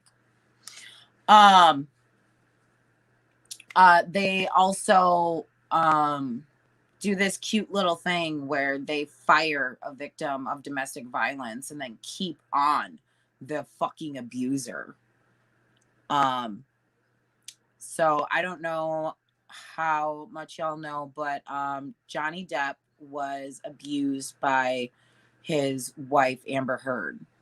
Johnny Depp played Grindelwald in Fantastic Beasts and Where to Find Them, which is like a spinoff of Harry Potter. And look, V, let me live my life. Pease was black. And Amber Heard plays oh my god, why am I spacing on her name? Maura and Mira. Aquaman. Mira. There you go. In Aquaman. Plays Mira and Aquaman and Aquaman 2. This bitch was nuts. She was so toxic. Went to court and lied Like about a moldy sponge. about giving all her money to charity. When that wasn't the case at all. The charity actually like exposed her ass and was like, we never got any money from you. And there was a whole thing like, but she went ahead and she said that Johnny abused her. So Warner Brothers fired Johnny. But when the truth came out, they didn't give Johnny his job back or even offer it to him. And they kept the actual abuser, Amber Heard, on as the lead role as the lead female role in Aquaman 2. So Warner Brothers is wolf. He is, but damn. That man is just hair and pretty eyes. So Warner Brothers is just like racist, and she used her white woman tears against Johnny, and they protect abusers. So fuck Warner Brothers all together. And that's even without getting into what you did in Justice League. Damn. I mean, and I mean, since y'all are men, That here, whole movie since we was have a panel of brutality. all men here. How do y'all feel about hearing about that? Well, hearing that this man was a victim of domestic violence and he's the one that suffered the consequences. What y'all got from me? So you know this personally. I told you, and I will not give you her name because I know you, and I won't say you're the C never word. Let me have fun. The CR word. I would never call you the CU word. But you know, I was in an abusive relationship, and you know, I remember like when I did bring it up to people's attention, as in my partner was a woman. Men typically, at least, especially, I don't even know what race is a Johnny Depp. I'm trying to figure out what they're both he white. is. White. Huh? They're both white. White. I mean, is he? I get Dominican white. vibes. That's besides the point. But it's I think it's like what 1 in 4 men are in abusive relationships or have been abused. But usually resources aren't really made out to them, or it's not a priority simply because, well, it's not even so much simply. It speaks more on the fact that abuse in general, domestic violence in general, is just bad. But they do prioritize women over men in that reason, which is understandable. Absolutely. But I've noticed that it becomes laughable. I mean, we see it all the time when we check out viral videos and a dude's getting beat up. Hold on. Okay. One thing real quick. Is it actually reasonable? Is it actually reasonable to focus more on women and domestic violence when, I mean, look at Jodi Arias. Are you asking all of us? she murdered her ex-boyfriend just because he didn't want to be with her anymore. I think what I'm saying think is like should be more prioritized. No. I'm not It's saying it is. to do that. No, absolutely. I'm not saying that it is right either way, because that's why I said domestic violence in general is just bad. I think when we're talking about the overwhelming like ratio of numbers, it's like one side, it's usually women are being abused, and then there's men. But socially, But that's because men can't talk about it. That's true, and we've talked about this many times off of the podcast. But right. You notice that even in like social media, when you see content, it's absolutely demonized, as it should be. It's disgusting regardless of who it is. But when a woman, not but, however, comma, when a woman is being abused or being verbally like berated and everything like that, it's bad. But when a man is getting abused or berated, it's laughable. People they literally like they'll walk around and like laugh at him. They'll be like, "Wow, you're not a man," which is toxic masculinity in itself. So kind of hearing all that, because I didn't know about any of this, because I don't know anything that I don't really care much about Warner Brothers, to be completely honest with you. I just don't. But it is kind of sad, and it just makes you wonder, was it more involved with money, meaning like what she brought in to Warner Brothers, or was it the fact that they actually believe she was more the victim? Because capitalism always plays a huge part into people doing the right or wrong thing in these cases. Here's the thing. Harry Potter is like one of the highest grossing fandoms ever. It's right up there with Star Wars and Marvel. DC is closer down here, where Harry Potter's up here. So if they thought that they were going to make more money off of another bad DC movie that had horrible reviews over another Harry Potter spinoff, they should start doing math and not meth. That's just my opinion, because I suck at math and I can crunch the numbers on that. What about y'all? X, Uni, Unc, how do y'all feel hearing about this nonsense? I remember when this was first coming to light, and I believe he even had like video of her saying that she was just gonna be like, well, no one's gonna believe you. And it's just like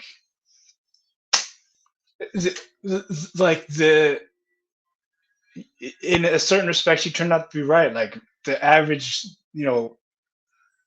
people believed him because we believed our own eyes and ears. But like the people who needed to believe him didn't, and didn't act in a way that gave out consequences to the person who was causing the harmful behavior. And it's just the dumbest thing it's like you said, neither one should be prioritized or prioritized over the other. And like it's just something that there's so much unlearning to do in terms of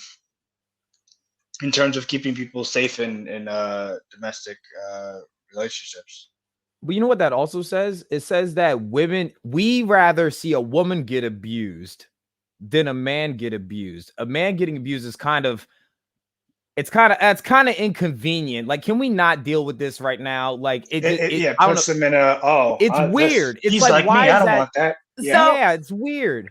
It's almost like women being abused is fetishized in this industry. That's what I'm kind of like. How many times do we see a movie with a female lead where she's got some type of abuse, especially sexual abuse? It's fucking rampant. I mean, it's not comic books, but look how Tyler Perry made his money. I mean, they were off of his story and his life, but I can do that all by myself. I'm just saying. But Tyler Perry did use Medea, who was, a woman, and she had no problem throwing hands with women or men. But it was funny as hell when we saw dudes getting beat up. It was just bad when a dude was beating on a woman. You know what I'm saying? It is weird. It's like it becomes like clickbaitish and it makes you wonder, like, okay, so this is worth being content for. Okay, we need to see the heroic rise of this, but then when a man gets beat up, okay, let's laugh and eat popcorn. It's just weird. So Don't normalize it. It's just toxic either way. We talk a lot about how Black trauma sells. So does female trauma. For some reason, people like seeing that shit, and it's like you said, it's toxic. It's fucking gross. Remember how Will Smith went viral just for crying recently? Look, I want a movie where I don't have to see a woman cry. I want one movie where a woman doesn't cry because Can I say something? So sick of it. Can I say something? A man that is not allowed to cry because he is very ugly when he cries. You can say something, but you're not ugly ever, and I don't want to hear that shit. I wasn't talking about me. I was talking about Tobey Maguire. I hate his crying face. Oh, okay. I gotta say he got an ugly cry. He looks like he pooped himself, and everybody around him doesn't know it yet. That's what his crying face looks like. I just wanted to chime in on the domestic violence thing. Mm-hmm. Working in the hospitals for 25 years plus and EMS for 6. Many of us are required to take what's called CME, Continual Medical Education. I've been to numerous seminars, especially dealing with abuse, how to spot abuse, how to spot the abuser. And first thing I would say, historically, and it's going to be hard to refute. When you look at globally, women have always been the object of physical abuse because of they are made different, and men overpower them. Physically, they're different. So, yes, there is a predatory side to men when they feel they can beat up on the smaller person. So that's historical. I mean, somebody should tell my ex that after I was done with him beating my ass. But go ahead. That's why when a man sees another man picking on a woman, and he steps and say, "Why do you pick on someone like me?" That man who beats up on a woman or a child, the only thing he can do and what he will do is run to the police or run to his friends to come back and beat someone like me. I can't stand bullies. Everyone knows that. And when I step to you, I'm stepping to you not to scare you. I'm stepping to you that if it comes to it, I have no problem ending your life because you don't deserve to share the planet with a decent person like me. Now going back to the domestic violence people as a health. By the way, for context purposes, for anybody that doesn't know, Uncle Rudy tried to join the Black Panthers, but continue on. I was serious about that. Uncle Rudy is about it. So don't try him. Ready? Set, cool. Don't try. Cool as a fan, Rudy. calm as a blunt, but boy, will he smack you so hard. Let my wife tell you the story better than I can. I think the story comes better from her. When I was in the Army, in basic training, and we get that phone call. Hey, how you doing, honey? She's like, hey, how's it going? I said, oh, boot camp is great. I'm going to become an airborne ranger, mountain ranger. She's like, whoa. The plan was, and I'm like, well, if you're not down with the mountain ranger, I'm going to divorce you. My wife, I'll let her tell that story because it comes so much more believable about how I am mentally. But going back to domestic violence, even when a man comes in, and I know of a guy personally who was abused by his girlfriend. He was like 6'2", she's like 5'4", or maybe a little shorter. When he explained to me in confidence, I said, wow. Because in my mind, I can't fathom that. And I think that's just something we don't acknowledged in our society because we're so accustomed to, I'm going to call it what it is, the norm. The norm has always been a female coming in, beat up or whatever. I have seen women come in as the victim. I've seen women come in when she fought back and she got it even worse.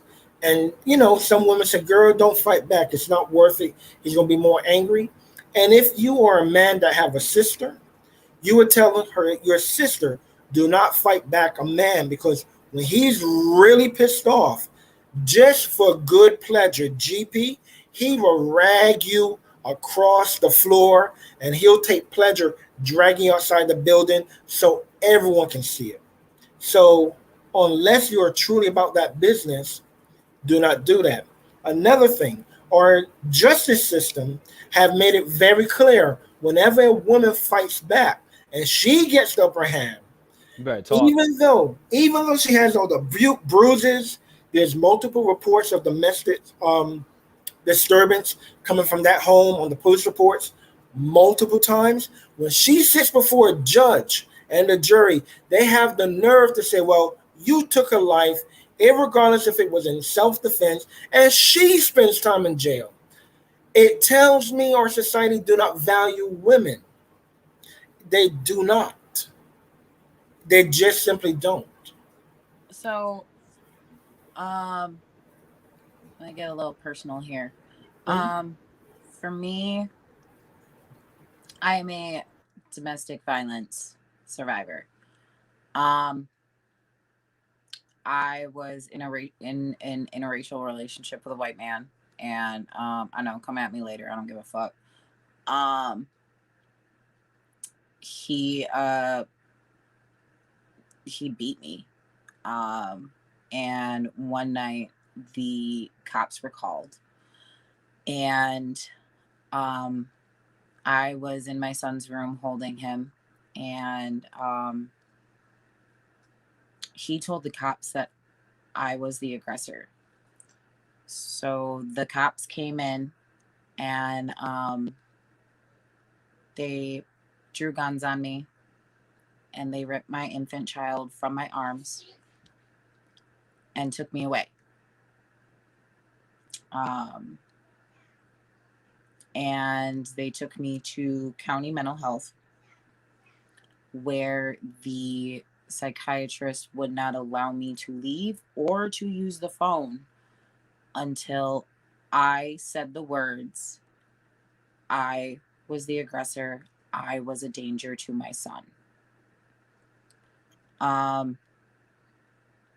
So when you say that this system, this country doesn't value women, I agree, especially Black women. We are ignored, beaten, and demonized. And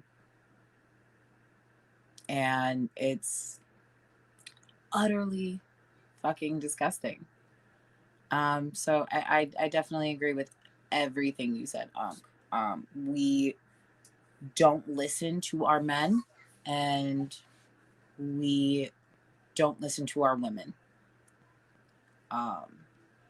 Basically, the only ones that we listen to are the people with badges, and they don't know what the fuck they're doing. Well, if I may say this, a lot of that is also because you weren't the palatable victim. You know what I'm saying? Yeah, absolutely. Because I am almost 6 foot tall. I may look short on camera, but I'm almost 6 foot tall. I'm not petite by any means. I'm not skinny. So we lived in a predominantly white town, and they saw a large Black woman, and they automatically assumed that it had to be my ghetto ass. That's you're not okay. No, can we destigmatize that word ghetto for a second? You're not called ghetto by these cops. That's why I said that. Okay, I'm just making sure, because One of my biggest frustrations with when it comes to like black women, and this isn't with them in themselves, it's more so how people label them, is like you're always marked as aggressive, belligerent, the B word, all these things, when it's like you're just being bold and not taking any like as any human being should. I don't want to call you ghetto. You're not ghetto. You just like this. I'm gonna say it like this. We got all sappy and sad, but I'm gonna say it like this. I am a bitch. And I am an angry black woman, and I have a lot to be angry about. So that was the season of my life where I was weak, but ready, set, don't fucking try me. Boy, what? You were not an angry black woman. You are a black woman that gets angry. You're a black woman that gets angry. You are not an angry black woman. I'm an angry black woman, but I have a lot to be angry about. We are going to fight. That's okay. That's okay. I got plenty of fight in me, baby. I got plenty of fight in me. I hear that. I just want to say one other thing to that whole situation that a lot of minority people will experience. Let's go back to Jeffrey Dahmer. When the Asian guy, one of the Asian men that he held captive, managed that was a boy. He was like 12. Right. He managed to escape, and he went to the police station. I forgot where this is, some white area. And the cops looked at him because he was naked. So he got out naked. He told his story. Guess what the two white cops did? They brought him right back to Jeffrey Dahmer's address. And no, they put him in Dahmer's car. Oh, okay. They put him in Dahmer's car and let Dahmer leave with him. Like a pizza. You know? He was a 14-year-old boy. I can't. Filipino. It was like, I believe he was. It was like curbside pickup the way they just brought him back. Like they literally like, here you go. He had numerous interactions with Milwaukee PD, and like, because there were a couple times where people fucking got out because he wasn't that fucking smart, and nobody ever thought when people would go missing. Nobody ever thought that these people might be in danger. So yeah, like you said, it was curbside pickup. Brought to you by MPD. I said what I said. But yeah, so we're gonna kind of change courses a little bit. I would love to know, y'all being brought up in nerdum fandoms, however you want to put it. Do you think that influenced the way you see the world today? And if so, how? Who want to go first? X, you got to unmute yourself. Say the question again real quick. I said, so growing up with, comics and just nerd stuff, how do you think that influenced how you see the world today? And if so, how do you think it influenced it? So frankly, it just introduced me to a lot more things that were outside of my own bubble. And it still has, like, as recently as yesterday, like the first time I ever heard Japanese was from Teen Titans, because they used to play that intro in Japanese before. They used to play the intro in Japanese sometimes. And I was like, what is this? I don't know what I'm hearing. So I'm going to find out it's another language. There are more languages than English out there. Who knew, right?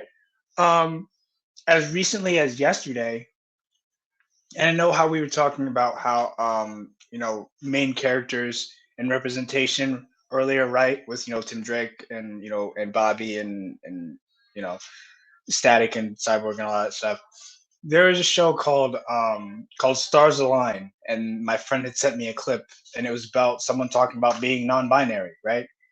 And I had never heard of this before, but I had scrolled through the comments, and it was just a waterfall of people just so appreciative of this scene, it's just two people talking. There's no action, there's no fighting. It's just two people talking, and one of them is talking about, I think I might be non-binary, and I know of this other person who was non-binary but didn't know how to navigate it, so they just kept presenting as female, and they hated it.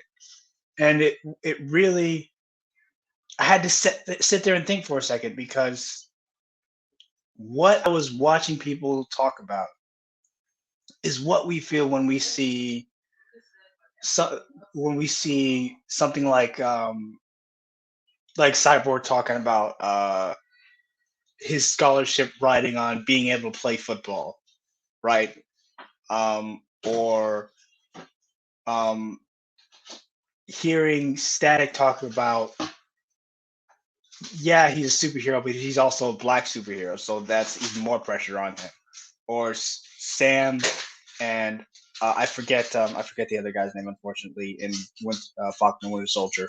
But those two talking about what being Captain America means for them, and just having characters that represent a part of what your story is.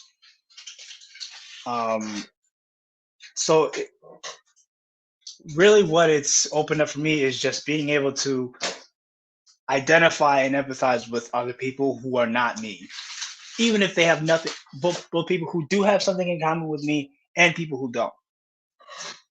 So that's me. Yeah. I see what you're saying. So like, for instance, for me, like someone who's white isn't going to see Storm the same way I did growing up. Someone who is a man isn't going to see, I'm not going to see Wolverine the same way as, say, a man would growing up. So I know your your curls are popping. I'm sorry. I see them over there on the screen. But yeah, I definitely agree with what you're saying there, and that definitely resonates with me personally. Unc, Casper, what y'all got? You go first, Casper. You're a superhero. Come on, Bucky.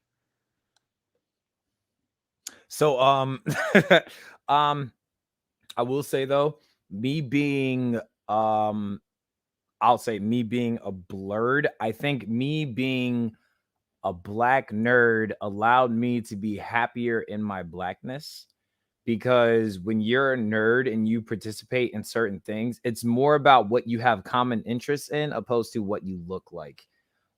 Especially growing up in early stages. Anybody remember Beyblades? If you don't remember Beyblades, you suck, and you probably eat your Kit Kat sideways.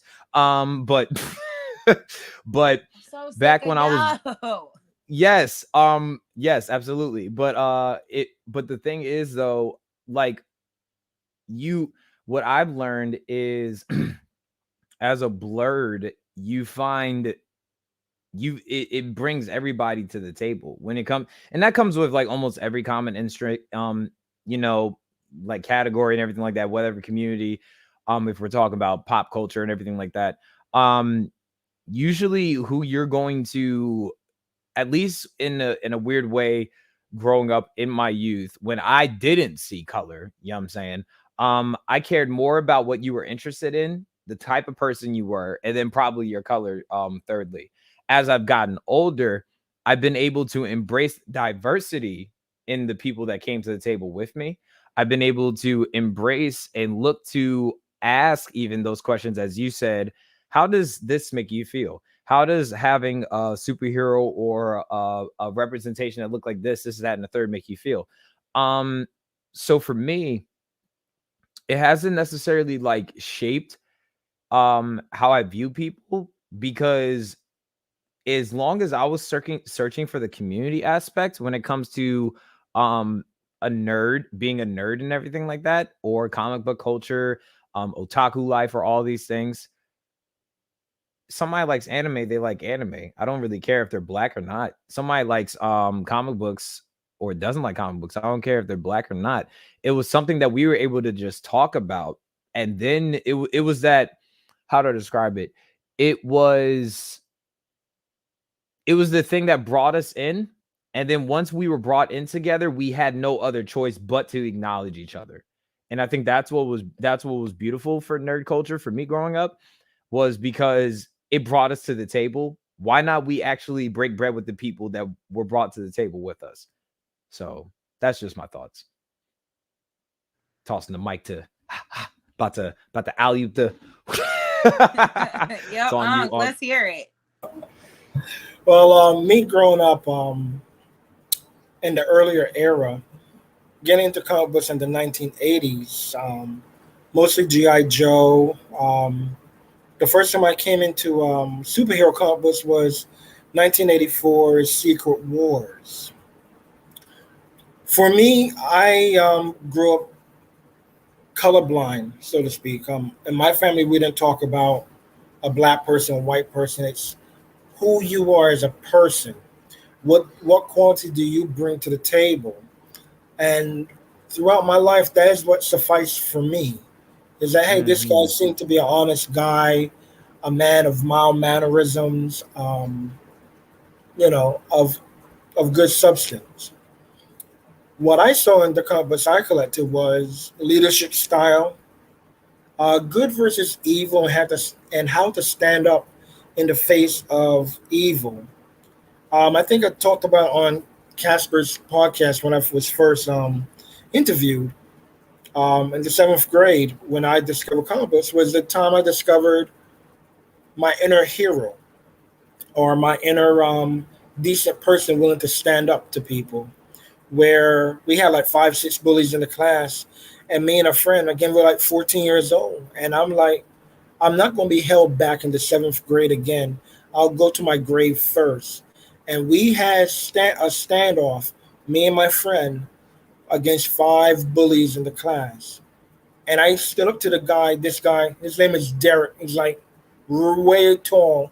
And I stood to him first. Dang, you name dropping. Where Derek at? Listen, man, we're all 50 years old. We all stood for what we believed in then. And the reason why that is when we see our kids displaying certain behaviors, we need to catch them. Because my dad was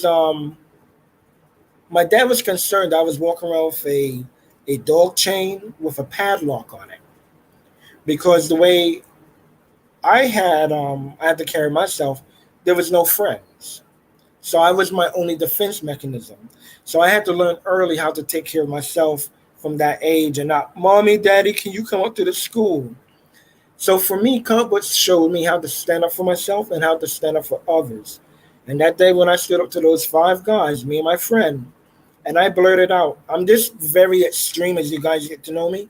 When I said I'd rather die before I get left back into 7th grade, I think what they saw, and I would say this, I don't feel bad saying it, and I've never felt it, but they didn't see the little boy Rudy Moore. What they saw was Satan's son, because I mean every word I say, and I would carry out every word I say.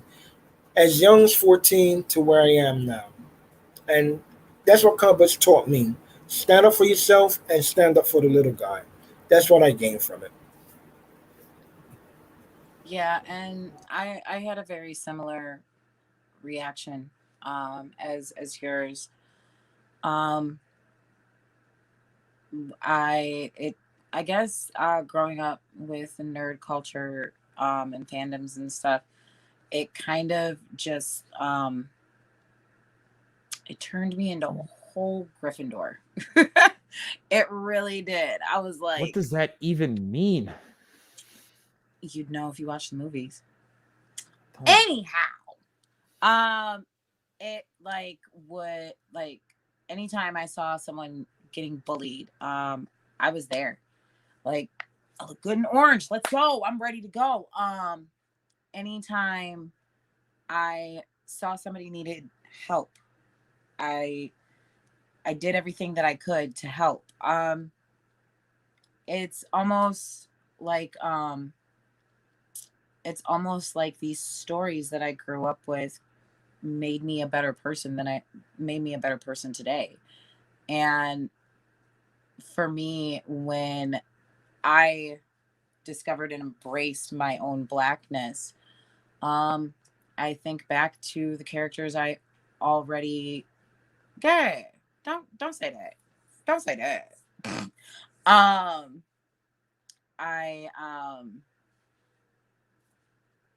Girl, you made me lose the track.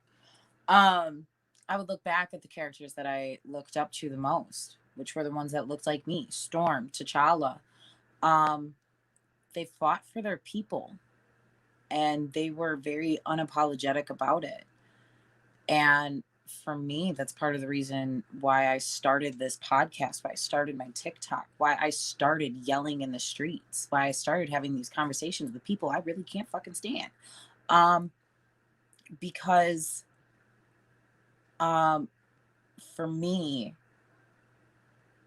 fighting for my people is the right thing to do. And I wanted to be them growing up. And now I know, I can't control the weather. I can't have a vibranium suit with awesome sharp claws. But what I can do is be a better person. And that's what I like about the comics so much, because they show that these heroes have flaws just like I do. They're not as romanticized. And I can be that hero for me.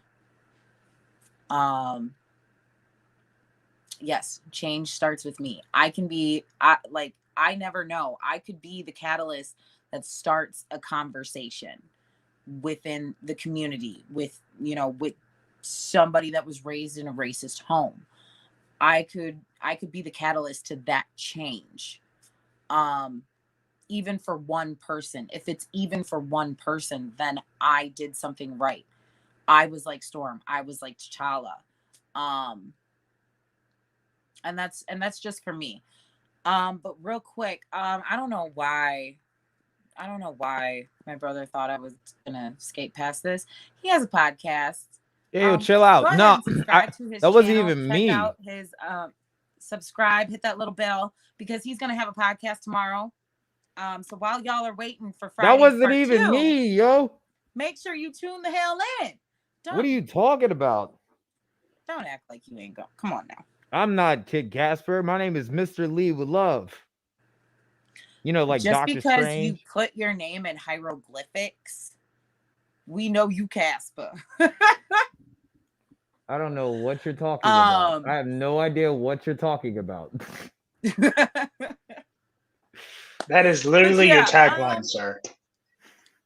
So for anybody that might watches this podcast, what comics or shows or books would you guys recommend for people who wanted to get a good story and get that good dose of social justice? What would y'all suggest? I'll go last. You've been doing that all night, bruh. Because I got a list. What about you? Oh wait, did you say Uncle X? Sorry. I said Uncle. But you can go. Everybody Uncle. Everybody Uncle. Actually, I don't have a list. For me, this is my social justice. I make it up as I go. You over there glowing, ain't you? So she's so smiley for. So would you say that watching Spider-Man and the Spider-Verse and Falcon and the Winter Soldier are great things to watch for somebody that wants that kind of content? Yes, absolutely. Because it brings us to where we are currently in our world, where 30 years ago, we as, call us minorities back then, we're no longer the minority. And we have so much to contribute to society that if you just allow us, I just want to say one thing that does cross my mind because as a first responder, when I'm in uniform, I'm the superhero. But if I was to see a police officer struggling with two perps and I went to go and help that officer, would the officer see me as a threat or as an ally? Mm. Because my black skin dictates in their mind I'm the threat. And all I am saying is if you allow us to participate in society and put away your racial bias against us, you will see we have so much to contribute to this society where that lone white officer especially would never have to fear me walking down the street, and when he's in need he can depend that I'm a decent human being as he supposed himself to be. Allow us to participate and we can show forth what the potential we have. I love that. X. Um, let's see. If you, the example I'm going to get is an example of like um what it means to kind of like bait people into something and what it means to like actually show like representation. Um, I think these are the same studios, but Voltron and Shiva, right? Voltron, the show itself is a lot of fun if you're into the flashy sci-fi fantasy let's go save the galaxy type thing. There was a point in the series where it kind of hinted at one of the main characters being in the community, and then kind of like tossed it as a footnote. Whereas Shira is not so heavy-handed with the representation, but it's just like, no, they're there and it's not a big deal, but they're present and let's continue. Which is how representation should be, and contrary to unpopular belief, is actually how we want it to be. We don't need it to be like, I am the bisexual strong black woman and I will save all the white people. Like, no, that's not. No. Why it gotta be bisexual black woman though? Like I feel really seen right now.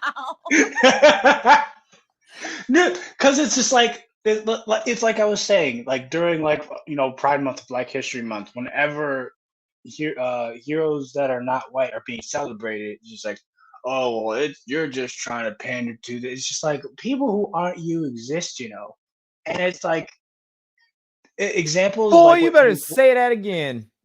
Say that. People that ain't what? Say that again. I said people that aren't you exist, and examples like the Endgame thing of just like we got this, and it's just like all the women heroes, and then they go like stuff like that.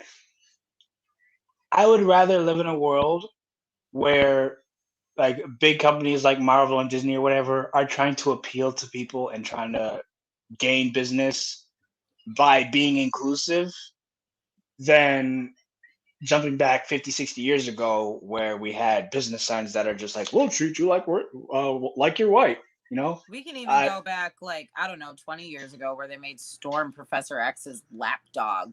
But continue. Yeah. So it's like I would much rather we are doing much better in if companies are just like, we gotta show that we are inclusive, so that people will stick with us. Because if it was profitable to be bigoted, they'd be doing it because they used to do it. But coming back from my roundabout tangent, watch Voltron, then watch She-Ra, in terms of an example of good show but bad representation with versus good show with good representation. There's so much variety in that show, by the way. There's so much variety. Or Voltron, but I feel like I really need to that's what I'm gonna do tomorrow after I get home from the gym. I'm just gonna sit here and binge watch She-Ra. Casper. Oh man, oh man, oh man. So there's a couple of different things. If you guys have ever heard of Cloak and Dagger by chance, Cloak and Dagger is about these two high school kids. The protagonists are a black boy and a white girl, essentially. It does touch on the stuff that's happening in this day. It gives the perspective of how quickly society can turn on the African American youth, depending on the circumstances and everything like that. It paints a really, really good picture of how easy it is for somebody to get sold into human trafficking and sex slavery. I mean, it's pretty dark, but it's realistic for sure. And I dropped a link in the comment section, but there's about like 25 different like comic books, graphic novels that I think would benefit a lot of people. There's a comic book where it talks about like John Lewis's story and everything like that. It talks about, there's a story about this, there's a couple of different stories. There's one story about a lucha libre that is fighting for human rights, and everything like that. It has a lot of was it LGBTQIA plus, you know what I'm saying, like pride and advocation as far as just the being treated with dignity and respect. Because why? Guess what? Our brothers, sisters, and siblings within that community are humans that inhabit this earth with us. So it's and you know, people are going to get mad because they're thinking that they're pushing a gay agenda, but it's more so just highlighting and celebrating different in a lot of ways. Real quick. People Yes. who want to talk about the gay agenda don't want to acknowledge the straight agenda, because my bisexual ass isn't thinking about how to make others bisexual. I'm just trying to think of, should I get McDonald's or KFC? But carry on. Gotcha. But it does paint a picture of sometimes it goes back to this quote I said on my well, I heard on this podcast, I heard the other day around 7:00 on Sunday, some guy named Casper or something like that. But he the quote was, we need to learn how to humanize opposed to otherize. In, you know, illustrations, graphic novel, comic book form, it does make some of these important topics a little bit, not a little bit, more applicable, especially when we're talking about the children. That's especially important when we're talking about, you know, everybody's freaked out about CRT, but it's a college level course, so I don't think anybody has to worry about that. And we don't pay our teachers enough to even teach CRT. But that's my last throw of shade for the rest of the night. But yeah, I dropped the link in the comment section of the YouTube. I can send it to you if you wanted to include it for social media. If people wanted to talk, notice what I was talking about. But Cloak and Dagger, Luke Cage is definitely a good one. The comics of Luke Cage, just the story of Luke Cage, they really, really highlighted what it was like to be a black man in Harlem, the significance of that. And I don't think, personally for me, I don't think a lot of people realize what it was like to see a black man be bulletproof, considering in the society that they treat us more like target practice than people that should be treated like humans. But that's just starting small for sure. Luke Cage was good as hell, number one. Number two, y'all remember that period of time where white people were watching Luke Cage and they're just like, you know, where's all the white people? Unironically, I'm not memeing right now. That happened. Yeah. Do y'all remember that? Yeah, I don't know many, not even that. You from New York? I mean, like, other than Brooklyn, it's predominantly black because, you know, white women took over Brooklyn. But, you know, that's besides the point. On Facebook, there was actually some fan art going around where they made Black Panther white. Do you really want to get into this tonight? I'm just saying. We all know it's fuck shit. That in part 2. But, yeah, please. I don't have it in me tonight. Is it the picture of the guy with like the spiked hair that's this way and there's like a sunset behind him? Yeah, white people dreadlocks. Haired man. Yeah, white people dreadlocks. He was from an alternate universe. He had Steve Rogers type hair. Yeah, he's an alternate universe. Sometimes I can't tell the difference. It's if you don't absurd the shower for length long they'll enough. they'll go Um, to such length. but but for me, X-Men, it's timeless. Also, I saw a lot of people in the comments, Black Sands, the Seven Kingdoms. This is a great True. read. Follow him on TikTok. Download the app Black Sands Entertainment. And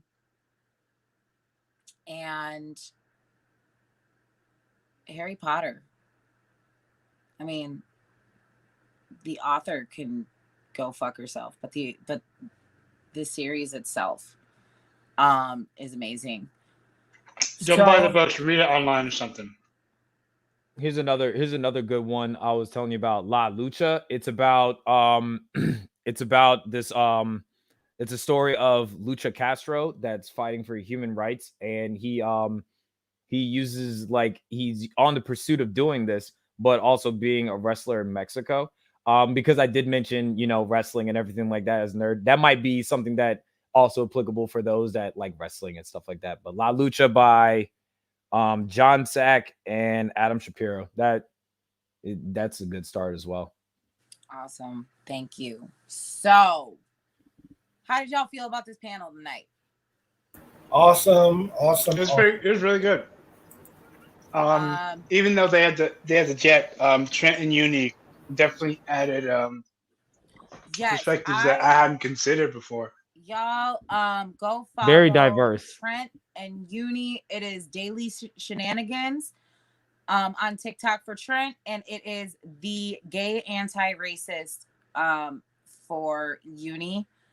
Also, Uni has an art page on Facebook, Geek Galaxia, Galaxia,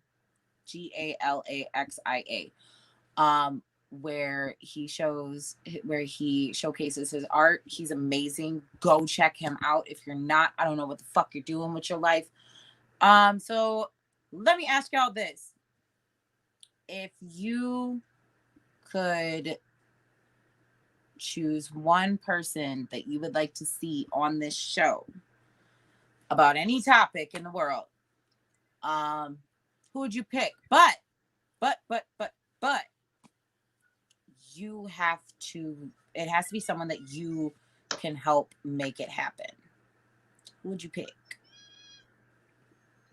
Does it have to be someone we know already? Huh?